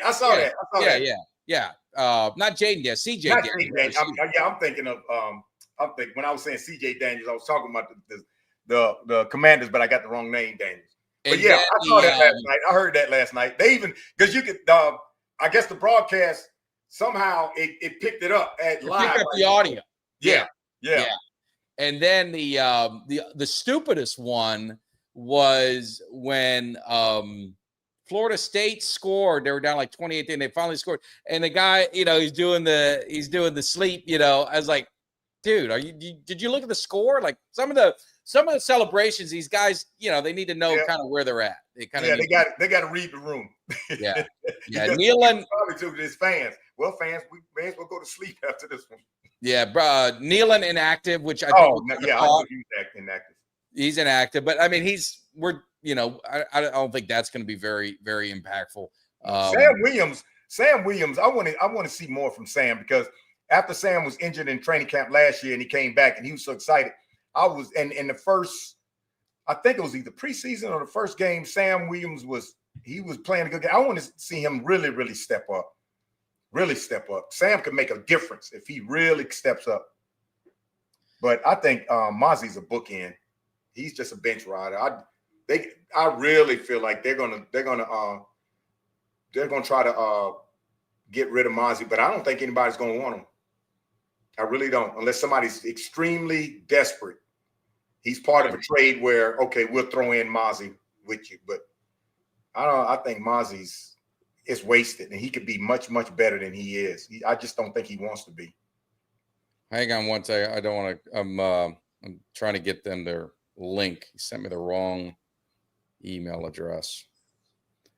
What did Des tweeted? Don't celebrate if you're losing. Yeah. That was on that Florida State one. Man, how do you celebrate? Maybe that guy, that was his first touchdown this season, or maybe he doesn't get the ball that much, and maybe he wanted to do something just because he finally got a chance to score. Yeah, man. One of their scores in the past, but he probably figured, shit, I probably won't get this chance again. Let me do something. It was wild. I was going to say something else. It looks like Elam. Looks like the starters are going to be Diggs, Bland, and Stewart in the slot. I do like that. That one. Who is Stewart? That was what's his name? Is Stewart off the practice? He played last week. He played pretty good. He played pretty good for us. Let me just text them. Sent again. think. Kyer Elam was benched. Yeah. Yeah. What do you think of Sanborn? I mean, is it time to move up, get him to the bench too? Sanborn? Yeah, our linebacker. I mean, he's been kind of lost out there. Well, I think, what is he, 50-something, number 50-something? Because he is 57. He's the one that got. I've seen him. He's not quick enough. I've watched him in trying to get out to the flats. He's not quick enough. He's about the size of Lee.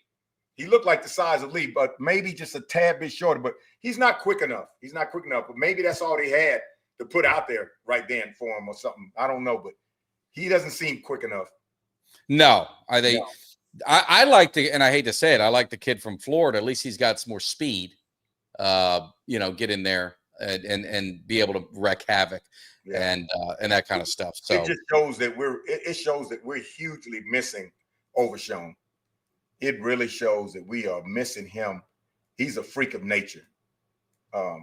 We are missing him so bad in that scheme, because that would make those others even better, because it'll give them relief with him back there.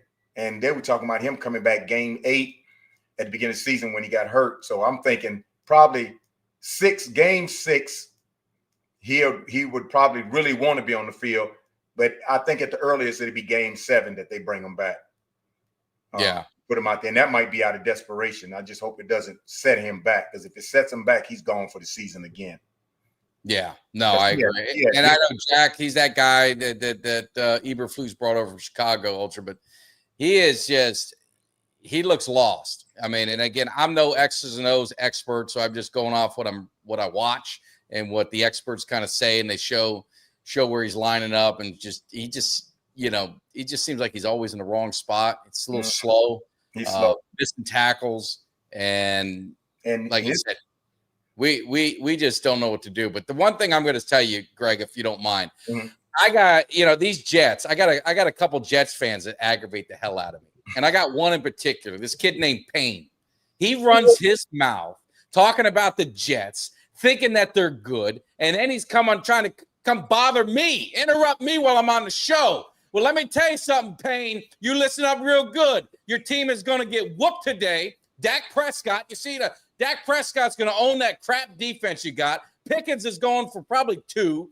Javonte Williams is going to get another 100 yards on that sorry defense you got. You're going to be 0-5. You're going to be up in your room crying to your daddy, begging him to take you out to get ice cream to make you feel a little better. So, Payne, you listen close to what Mike Tag is saying. Your team is getting a beating today. I don't want no excuses from you. You get ready. Go cry up to your room to your daddy, because the beatdown is coming in about an hour. So get ready, Payne. Now, can you dig it? And get your fireman's hat, because your number one Jets fan, he vacated y'all for a few years and stopped going to the games. And it was only until Aaron Rodgers came back that he came out, but it didn't help. It didn't help. It didn't help at all. No, I got word that I just got word that my man Payne was, he was on this show. So I saw him creeping. So I just wanted to make sure he knows what it's all about. I don't want him getting overconfident. His dad's a Colts fan. I don't know what the hell's going on with that family, Greg. Your dad's a Colts fan. He's a Jets fan. I mean, what are you trying to? You trying to set up a family of losers? I don't know what the hell's going on. But well, he's probably talking all smack today, because he figured if there's any chance they got to win in the game based on how we've been playing, he feel like up in the Meadowlands, he figured like Dallas is that game. So he may as well put it all out on the field right now, put it all out in the public, thinking that they're going to win so he can look like the hero, but they're going to get their ass whooped again. And it's just going to be another solemn season for them Jets. Well, let me ask you this. That's my buddy there. So yeah, he loves it. I saw him creeping in, so I had to take care of it. The Michael Irvin, as we're getting ready to see if we got these guys coming on. I gave him the link. But Michael Irvin, the passion he has for that university, the love he had. I mean, it is like something I never seen, man. I mean, it's just so cool. It's just so cool. It is, and it's so noticeable that my brother, my Buffalo Bills brother, sent me a video from either YouTube, TikTok, or whatever of Michael Irvin when he was on the pregame show with one of the Florida State guys.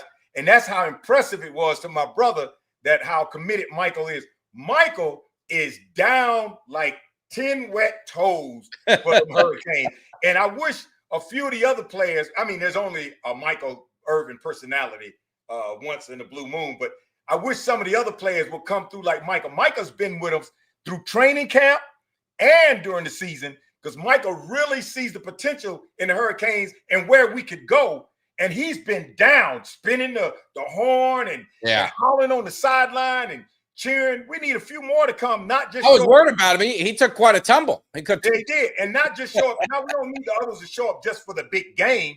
Show up like they do, though. I mean, but, Andrew James is always there. I mean, I know Lamar Thomas is always there. I mean, the one unique thing I would say, they're not as vocal as Michael Irvin, of course. Bernie Kosar is there a lot, but the one thing that is just it's so cool about the Miami Hurricanes and the love that the alumni, the players have. It like when you go to Miami and you go to a game, you're guaranteed to see a ton of the players, and they do. Some people know it, some people don't, but during the off season in college, they do like kind of an event, like a practice. And they get, when I'm telling you, all the Canes are there, like all the NFL players, and they work with these college kids and they work with some of the high school kids that they're recruiting and all that. Yeah. Ray Lewis is there, but it's just really the way they are. I don't see any other college program with the alumni as passionate for their team than Miami. It's really like no other school I've seen. Yeah, it's a unicorn. I mean, the Hurricanes are a special breed, and it goes way back to things like they've made so much of a great impact on the NCAA football scheme, way back from the fact that the rules are written in the rule book because of the Miami Hurricanes. And that impact that they've made for so many years and that they consistently make. And it's always intriguing to follow the Miami Hurricanes. That's why it's so special. And no other team is like that. Even Ohio State.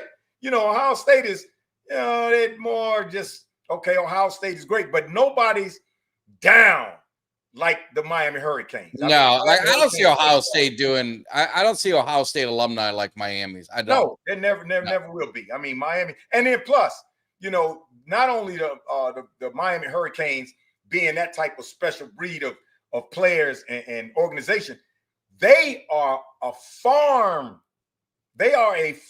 asset to those kids in Florida all over. Well, that's what I was going to say, Greg. The difference, and I know Rick, you're talking about Ohio State. The difference, I would say, the Miami kids, they're homegrown, like from that hood, like from the neighborhood, from the streets over there. So they're entrenched in the community and they stay. They don't leave. No, like Andrew James is still there. Ray Lewis is still there. Michael Irvin has a place there. His whole family is there. All Lamar Thomas is there. Clinton Portis is there. Willis McGahee is there. All these guys, Devin Hester, I've ran into him at a hotel. They are so entrenched in that community in Miami and in that surrounding area. I think that's one of the differences, probably more because a lot of the great Ohio State guys come from Florida. I mean, let's just be honest. I mean, most of your college talent comes from 4 states: Florida, Georgia, Texas, and California. Yeah, those are most of your percentage of kids. They come from those 4 states. So Miami being, one of those, obviously Florida being a hotbed, it is just they're so entrenched in there. It's that speed and finesse that comes from Florida. And all those players you mentioned from Miami that still live there, they're entrenched in the community football program from the little peewee, the lowest level, all the way up. They live there and they're growing roots at the lowest level football scheme. Some of those players in Miami right now, there's guys in the pros that they remember personally mentoring when they were playing in the first level of football league that they could play tackle in Miami. And they grow them that way all the way up. So they stay there, but they're still entrenched in the community in all of the football programs there. So by the time these kids get to high school, they're already playing on pro schemes, pro form platforms. They already know how to hit, how to split, how to play. I mean, they're above the average player. They get to high school and they're ready. They're already rated #1 in the nation, 2, 3, and 4. And they're ready to go. And Michael Irvin and those players stick with them even through high school. Yes. All the way through college. So they're already there. And that's why they love to go to Florida schools. But Miami's drawn them. In the last couple of years, Miami's been getting those big-time Florida players coming to Miami because the U is back on the platform. Florida. Well, and the thing, I mean, to echo your point even more is look at what Teddy Bridgewater. I mean, Teddy Bridgewater, he lived in he wanted to be a Hurricane for what idiotic reason they didn't recruit him. But so he ends up, where'd he go? Louisville, if my memory. No, but he was coming to Miami. He was committed, but then Miami fired Randy Shannon. They fired Randy Shannon, and he said, I'm out of here. And he went to Louisville. Lamar Jackson would have been a Hurricane. Yeah, they didn't even recruit him. I know that for a fact they didn't recruit him. But I guess what I'm saying is look at what Bridgewater did. He got in some hot water over some BS, but he went down. His high school that he grew up, played for was having some issues. So he went down and was a head coach, got them to a state championship. He gave them rides home. He fed them. He'd have food catered in for them because a lot of these kids, that was their meal. Yeah, and he lived that way growing up. Yeah. So I mean, that's what it takes. That's what it takes. But hey, let's see. I think we finally got the connection to our guys at Boyd Farm. They're hyped. They're getting ready. So let's see here. Let me fix this thing here, and let's see where we're at. I don't know if let's add them to the stage, and let's see here. I hear something. Let's see. Where are we at? Aaron, you there? Mike, what's up, man? How's it going? What is up, Cowboys Nation? Yes, sir. We got hired at Dallas Boyd Farm. You guys are I know you're having a blast. I talked to Eugene Lockhart. You got two tall. What's happening there? What's the vibe? How the fans feel? I'll be honest, Mike. You were out here last time, so that nice little cabin that you stayed in and kind of relaxed a little bit. That's where I'm doing the podcast from because it's too damn loud in that place, and the place started to fill up. Last week, it was packed. Bunch of community come together. Doesn't matter race, religion, political beliefs. We just come together as a whole, as a community. We love each other, root on our damn Cowboys, and that's what we do. But it's loud, and it's going to be crazy. I'm going to send you all some videos later. This place is going to be twice as packed as it was when you were here, Mike. Man, it is going to be lit, and the Cowboys, we don't want what happened last time with the Bear. We're going to get things right. We got some injuries. You got that kind of stuff. So what's the temperature of the fans coming in there? Is there some nervousness with the defense? Is there some anxiety? I mean, how confident do you feel the fans are right there hanging out at Boyd Farm, getting ready to watch this game? Man, I'll be honest. Being nervous about the defense has been a problem for about 15 years. Last time I checked, defense has always been a damn problem. So it's a little nervous. But I will say this. I know we tied, which isn't a win, but it's not a loss.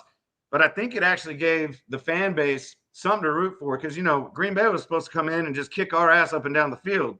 Mm-hmm. Granted, they kicked our defense's ass up and down the field, but I think Dak showed why I think he's a top 5 quarterback in the league, maybe even in the top 3. You can't put him above Josh Allen.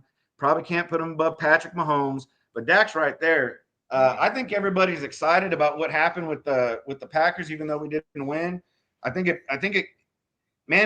put a lot of life into the fan base because we're in a dead spot, a flat space there after the Bears whooped our ass. But based off of what I'm hearing inside there, I think everybody's excited about what's about to happen today.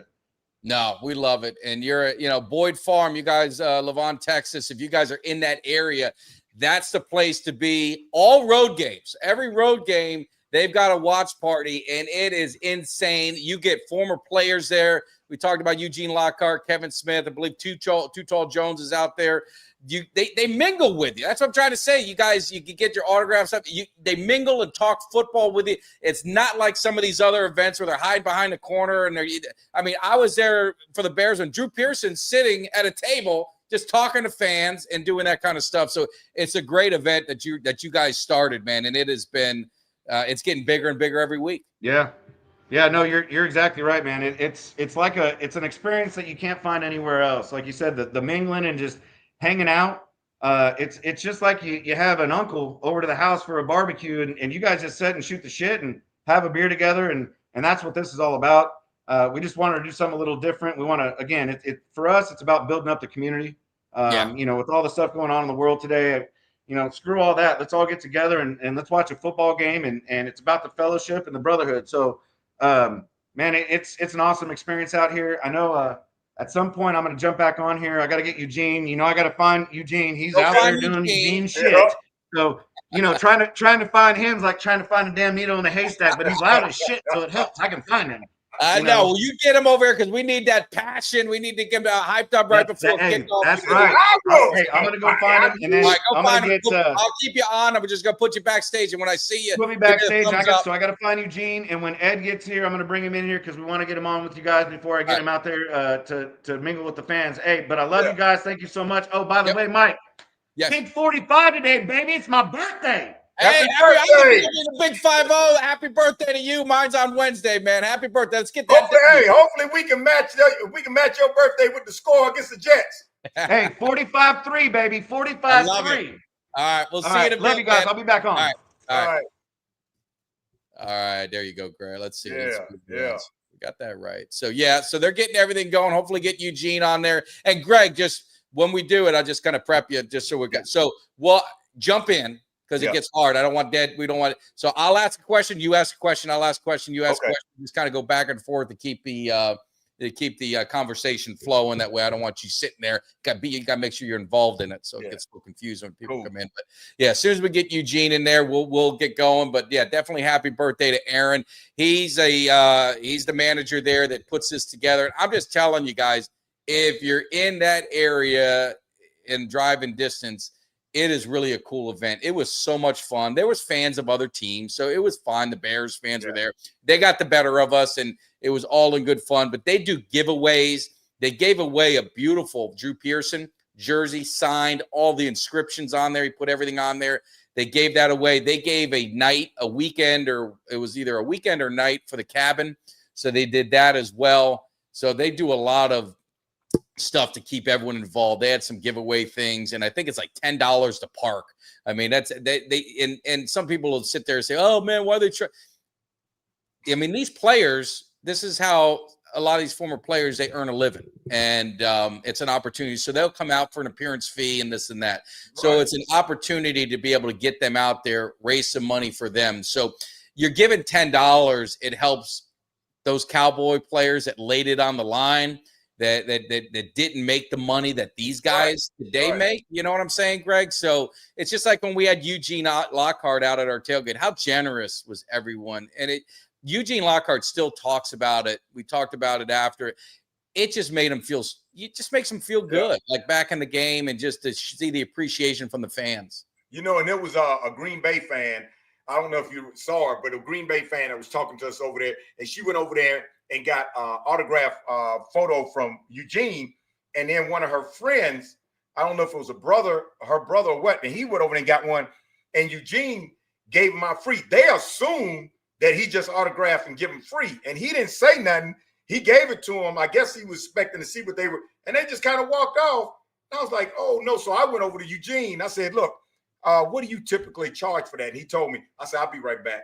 Because with my football pants, I didn't have a pocket, so I gave my money to my sister. I said, Crystal, give me about $40 right now.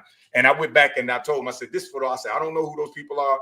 I said, they must assume that you were just giving these out for free. I said, but, you didn't say nothing, and I understand why, because you didn't want to press him. I said, but no, Gene, you deserve this, man. I gave it to him, and he was like, appreciate it. Because they need to understand I guess they're not the type of fans that go out to signings like that and understand how it works. And so I can see why they were talking about parking like they're supposed to get a hookup. Because when I got years ago when I got Everson Walls and Michael Downs to sign my helmet, the Arctic helmet, I already knew when I walked up to the table, you give a donation or something, Yes. And did that. You don't just assume they're gonna sign that. And none of these players are gonna say, "Hey, give me my money."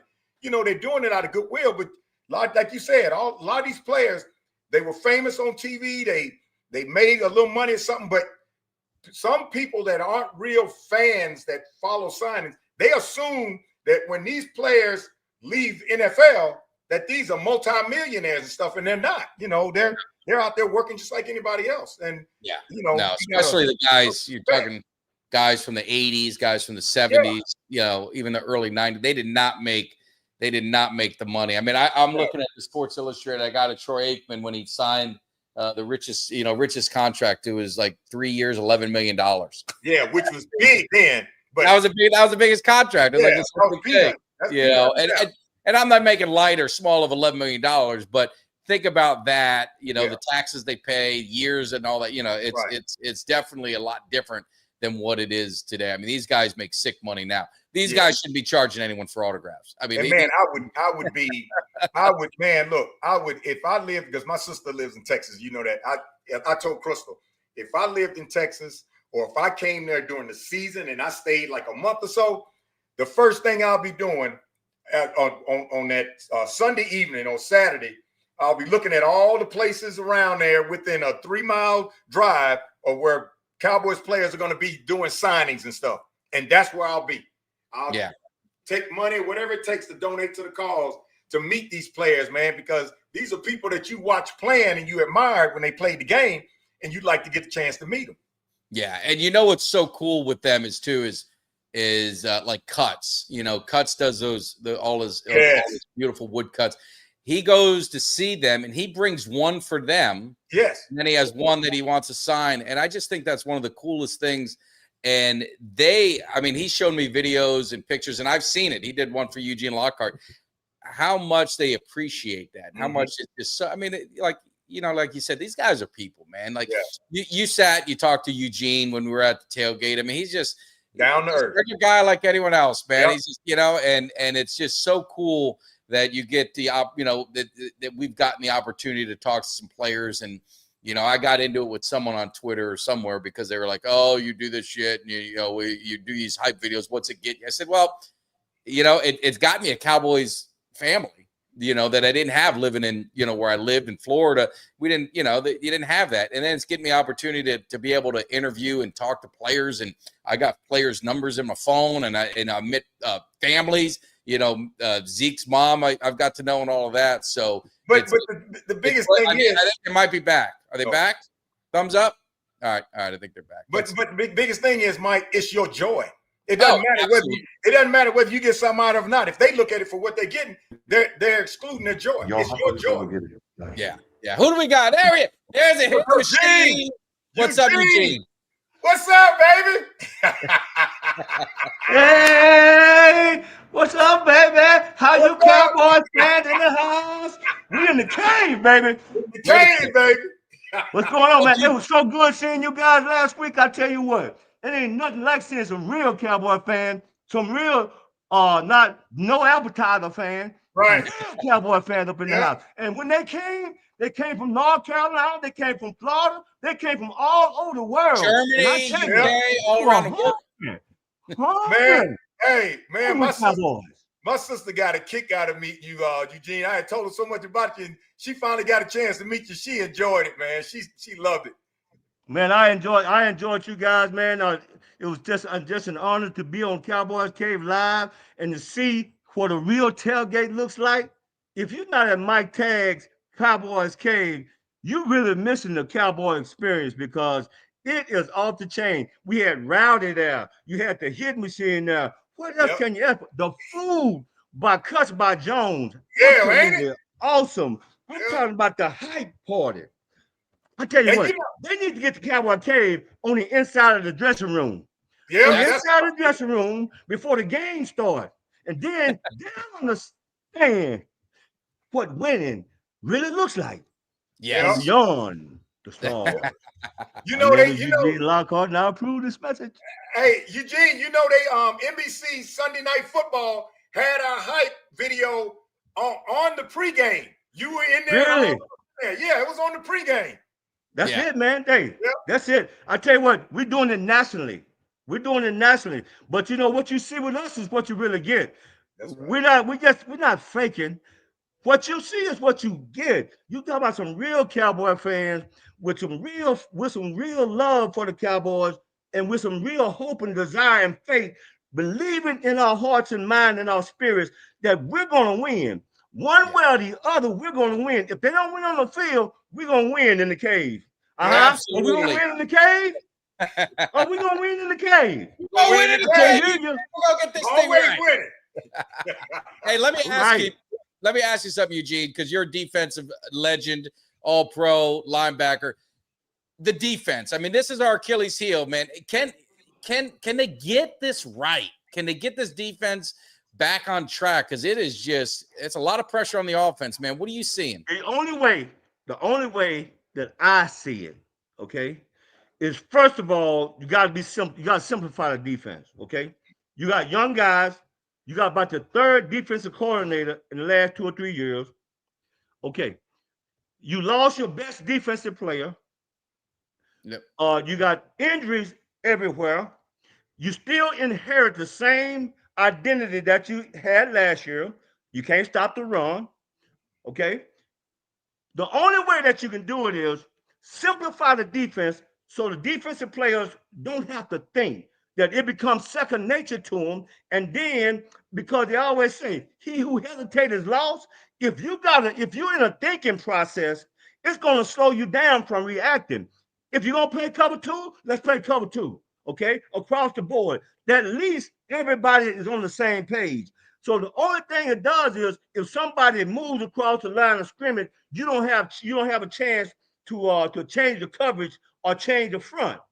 But Yeah. that's got to come with experience. You got to have experienced guys. You got to have guys that's been in training camp. They've been doing this for a while. Now it's second nature to them. Now not only do you confuse the offense, you're able to explode in situations where you like being aggressive. You got to be aggressive to play a good defense. And the main thing is this: if you're lacking defense, you got to make it a point that everybody meet me at the ball. All 11 people, meet me at the ball. I don't want to see nobody wagging behind. Meet me at the ball. When somebody make a big play, you got to have everybody up there, letting them know that this is what it's going to be like every day. Send a signal to the offense and let them know, if you get in our way, we're going to run through you, we're going to run by you, but we're going to win.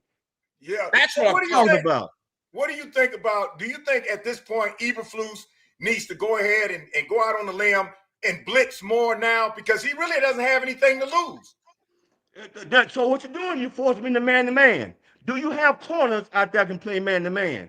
But if your blitz is going to work, you don't need corners to be man-to-man. You just want to be able to get to the quarterback, so you don't have to worry about deep balls going up over your head. Okay, so if you're going to design a blitz, you better be damn sure that it's going to work, because now you don't have safety help over the top. You losing something. But anyway, whatever they have to do to get to the quarterback, okay? And the main thing is simplify the defensive fronts so we can be coordinated. A defense has to be coordinated. I got to know if you got your gap, you got your gap. Take care of your responsibility, and then we'll see how effective the defense really is that you call. Okay. Yeah. The thing with Eberflus is, I don't know what he's thinking about, but he needs to look at the last few games and understand his defense ain't what the damn, ain't what No. the damn, ain't what the damn. I love it, man. So you're having a great time at the watch party at Boyd Farm in Levant, Texas. You're hanging with Cowboys Nation there, man. What's the temperature like with the fans? I mean, are they hyped Well, up? I tell you what. You know, when they come out the Boyd Farm, they forget really about the Dallas Cowboys on the field today. What they coming out and they receiving is a Cowboys experience. An experience like, hey, like we're America's team.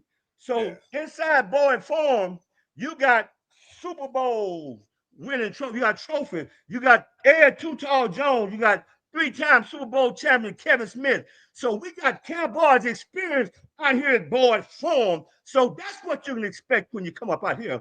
When you get up in the morning, you gotta rise and grind. And late in the midnight hour, you gotta rise and grind and get your ass on out of the board phone. So this is what's happening. My name is Eugene Lockhart. I gotta go, y'all, but I approve this message. I love it, Eugene, man. Love you, brother. Have a great time there with the fans. All right, bro. man. We appreciate it. Yeah, good to see care. you again, Eugene. All right, man. We'll see you guys. Appreciate it. Yes, sir, man. That's one thing I love. But Gene brings the passion. Oh, he brings a lot of passion, man. I love it. He brings a lot of passion. Yeah, he does. You have got to get out there. Do we got you back? Is you coming back on? All right, And then I need a Sharpie. right. Man, I wish I was out there in Texas. You need to come out one time, Aaron. You got the hype there, man. It is fired. Hey, there's so much energy in this place. I'm overflowing with it right now. Yeah. Hey, by the way, has 45 ever looked so damn good? Let me tell you something. Hey, man, that's Listen, birthday. That's the way it is, man. It's great. Hey, I think Ed wants to jump on and have a conversation with y'all. Yes, sir. Yes, Hold sir. on, I gotta fix the screen. Yeah, you got to turn it up a little bit. Yeah, Mr. Jones, it's an honor to have you in the cave. I got to get this off my chest real quick because I have been a huge Cowboys fan, and I've been preaching this for 20 years. How you're not in the Hall of Fame is a disgrace, and how you're not in the Ring of Honor of the Cowboys is even a bigger disgrace. But we love you. The Cowboy fans love you. You are a legend, and the NFL story can't be told without Ed Too Tall Jones being mentioned. So we love you, man. Appreciate you jumping in the cave. Yes, I sir. appreciate you having me, man. Yeah. You know, based on what you just said, from day one, 1974, my rookie year, all I wanted to do is just be the best that I could be. And I gave 110% every game.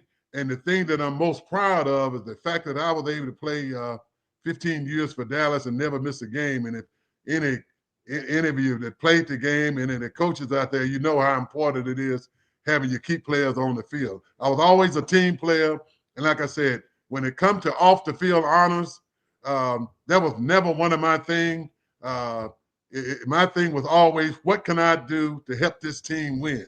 And as far as off the field honors are concerned, that's something that I have no control of, and I will never lose 1 minute sleep over. No, well said. Well said. You know, I told Mike on several shows, and Mike knows how passionate I am about this. I tell him, I said, man, when Ed Too Tall Jones is on that line, he blocks the sun from anybody being able to see it coming over his head. And I said, it's a shame he's not in it. And I used to tell him, I said, Mike, we need to go on a crusade to get Ed Too Tall Jones in the Ring of Honor and a Hall of Fame, because it's a travesty. It's an honor for me to finally meet you. And forever and a day, I will continue to push that pledge, because that's what you deserve. And your Canton jacket, it should be fitted right now. Yeah. You know, I appreciate you saying that, man. I really do. And you're not the only one I've ever heard say that. But the thing that I'm most proud of is when I run into some of my peers who played against me, and they speak very highly like you doing. And that's who I want to respect from. Those guys who had to face me on Sundays know that I gave it my best every time. And my numbers are there. I think I'm the only player in the history to have over 100 sacks and over 100 passes defense. That's something unheard of. And I could also play the run. But, again, maybe it'll happen one day. I think of guys like Bob Hayes, who should have gone in long before he did. Rayfield Wright, who I got to play with both Bob Hayes and Rayfield Wright. Rayfield Wright, I felt that waited too long before he went in. So did Drew Pearson. So maybe it'll happen one day. But if it doesn't, I appreciate people like yourself, man, who appreciated what I was able to give to the game. And I can't thank you enough. And that's one of the reasons why I'm out here today. I want my fans to have a chance to meet me and take a photo, get an autograph, whatever they want, because they meant the world to me. Everywhere we played, we always had fans. We were never on the road. So I appreciate that. No, it's awesome. And looking at these Cowboys real quick, the defense. I talked to Eugene. You're obviously a defensive legend. Could they get this thing figured out? Because it's just the defense seems to be the Achilles heel. The offense is playing championship level. But what do you see wrong with this defense? And can they get it figured out? Well, first of all, the defense has been a problem for the past few years. And I'm a believer that you can't win without good defense. Defense win games. You take New England. Brady get a lot of credit for all those Super Bowls, but that defense was ranked in the top 5 every year. giving them short fields. You have to give your offense short fields. Dak doesn't get short fields. He has to make 80, 70-yard drives every time he touches the field. And you got it. You take last Sunday. You take a lead with 2 minutes left. Man, you got to shut people down. Those are things that, as a defensive player, you dream of those moments, and that's when you got to turn into an animal. And that's one of the things I don't see out there. I don't see enough guys. I don't see enough dogs, at crucial times. Yeah. And now I'm not there every day. I don't know what's going on with the system they're using or how they're being coached, but I know until you're able to stop the run, teams can do anything on you. You're on your heels. Defensive players need to be on their toes. And you're on your toes when you're forcing teams to do what you want them to do. So they're going to have to improve the defense. If they don't, then we'll just continue to dream and hope and hope for the best. Yeah. Now we appreciate it. Because I'm looking at it there. It seems so obvious that what they're lacking right up front on the defense is a significant pass rusher to put enough pressure on the quarterback to make them have to throw underneath so that the corners aren't running all day while this quarterback got so much time to just throw the ball over their head and then get successful. I don't know how Dallas fixed that or if they can go out and get somebody, but I just feel like they really need to get a significant pass rusher to put enough pressure on their opponent's quarterbacks to force them to get the ball out of their hand quicker. Well, they have draft picks that they felt would do that. Yeah. But it's not happening now. Maybe in time it will. But if not, you're going to have to, like you said, go out and get someone that can do that. All you need is one that's consistent. Or you're going to have to put together better blitz packages. But you can't let a quarterback set back there like they've been doing in these past few weeks. But with the talent they have now, they could put together some type blitz packages where they can put pressure on their quarterback. But again, though, you're gonna have to stop that run. Teams, everybody we play is running on us. Yeah. And until you stop that run, forcing teams into sure passing situation, even those guys up front with talent to go get that quarterback, like I said, they're on their heels because they don't know what they're gonna get hit with. Yeah.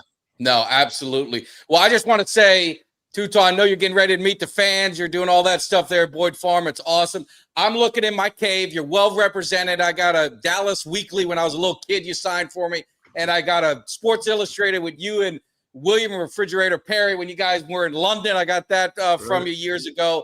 I definitely thank you for everything you've done for Cowboy fans, the memories that you've given us. Yes, and I know you're a humble guy, but I do hope that NFL rights are wrong and gets you where you need to be. But thank you so much for coming in the cave, man. We really do appreciate it. And I will promise you that I will continue to be on my crusade. As everybody knows, when they hear me, I will be on my crusade, continuing to push you so you can get in that Hall of Fame where you deserve and the Ring of Honor. So if you ever see somebody out there yelling and screaming about Ed Too Tall Jones, you know who that is. Much appreciated. Thank you, brother. All right, take care. Take care, sir. Thank you so much, man. Appreciate it. Thank you. Awesome. Oh, that was such an honor to have a legend. You're talking legends in the house. So it was great to see. And that's what you're getting when you guys go out there. That's what I'm trying to say is you go to Boyd Farm and you go to these, the watch party.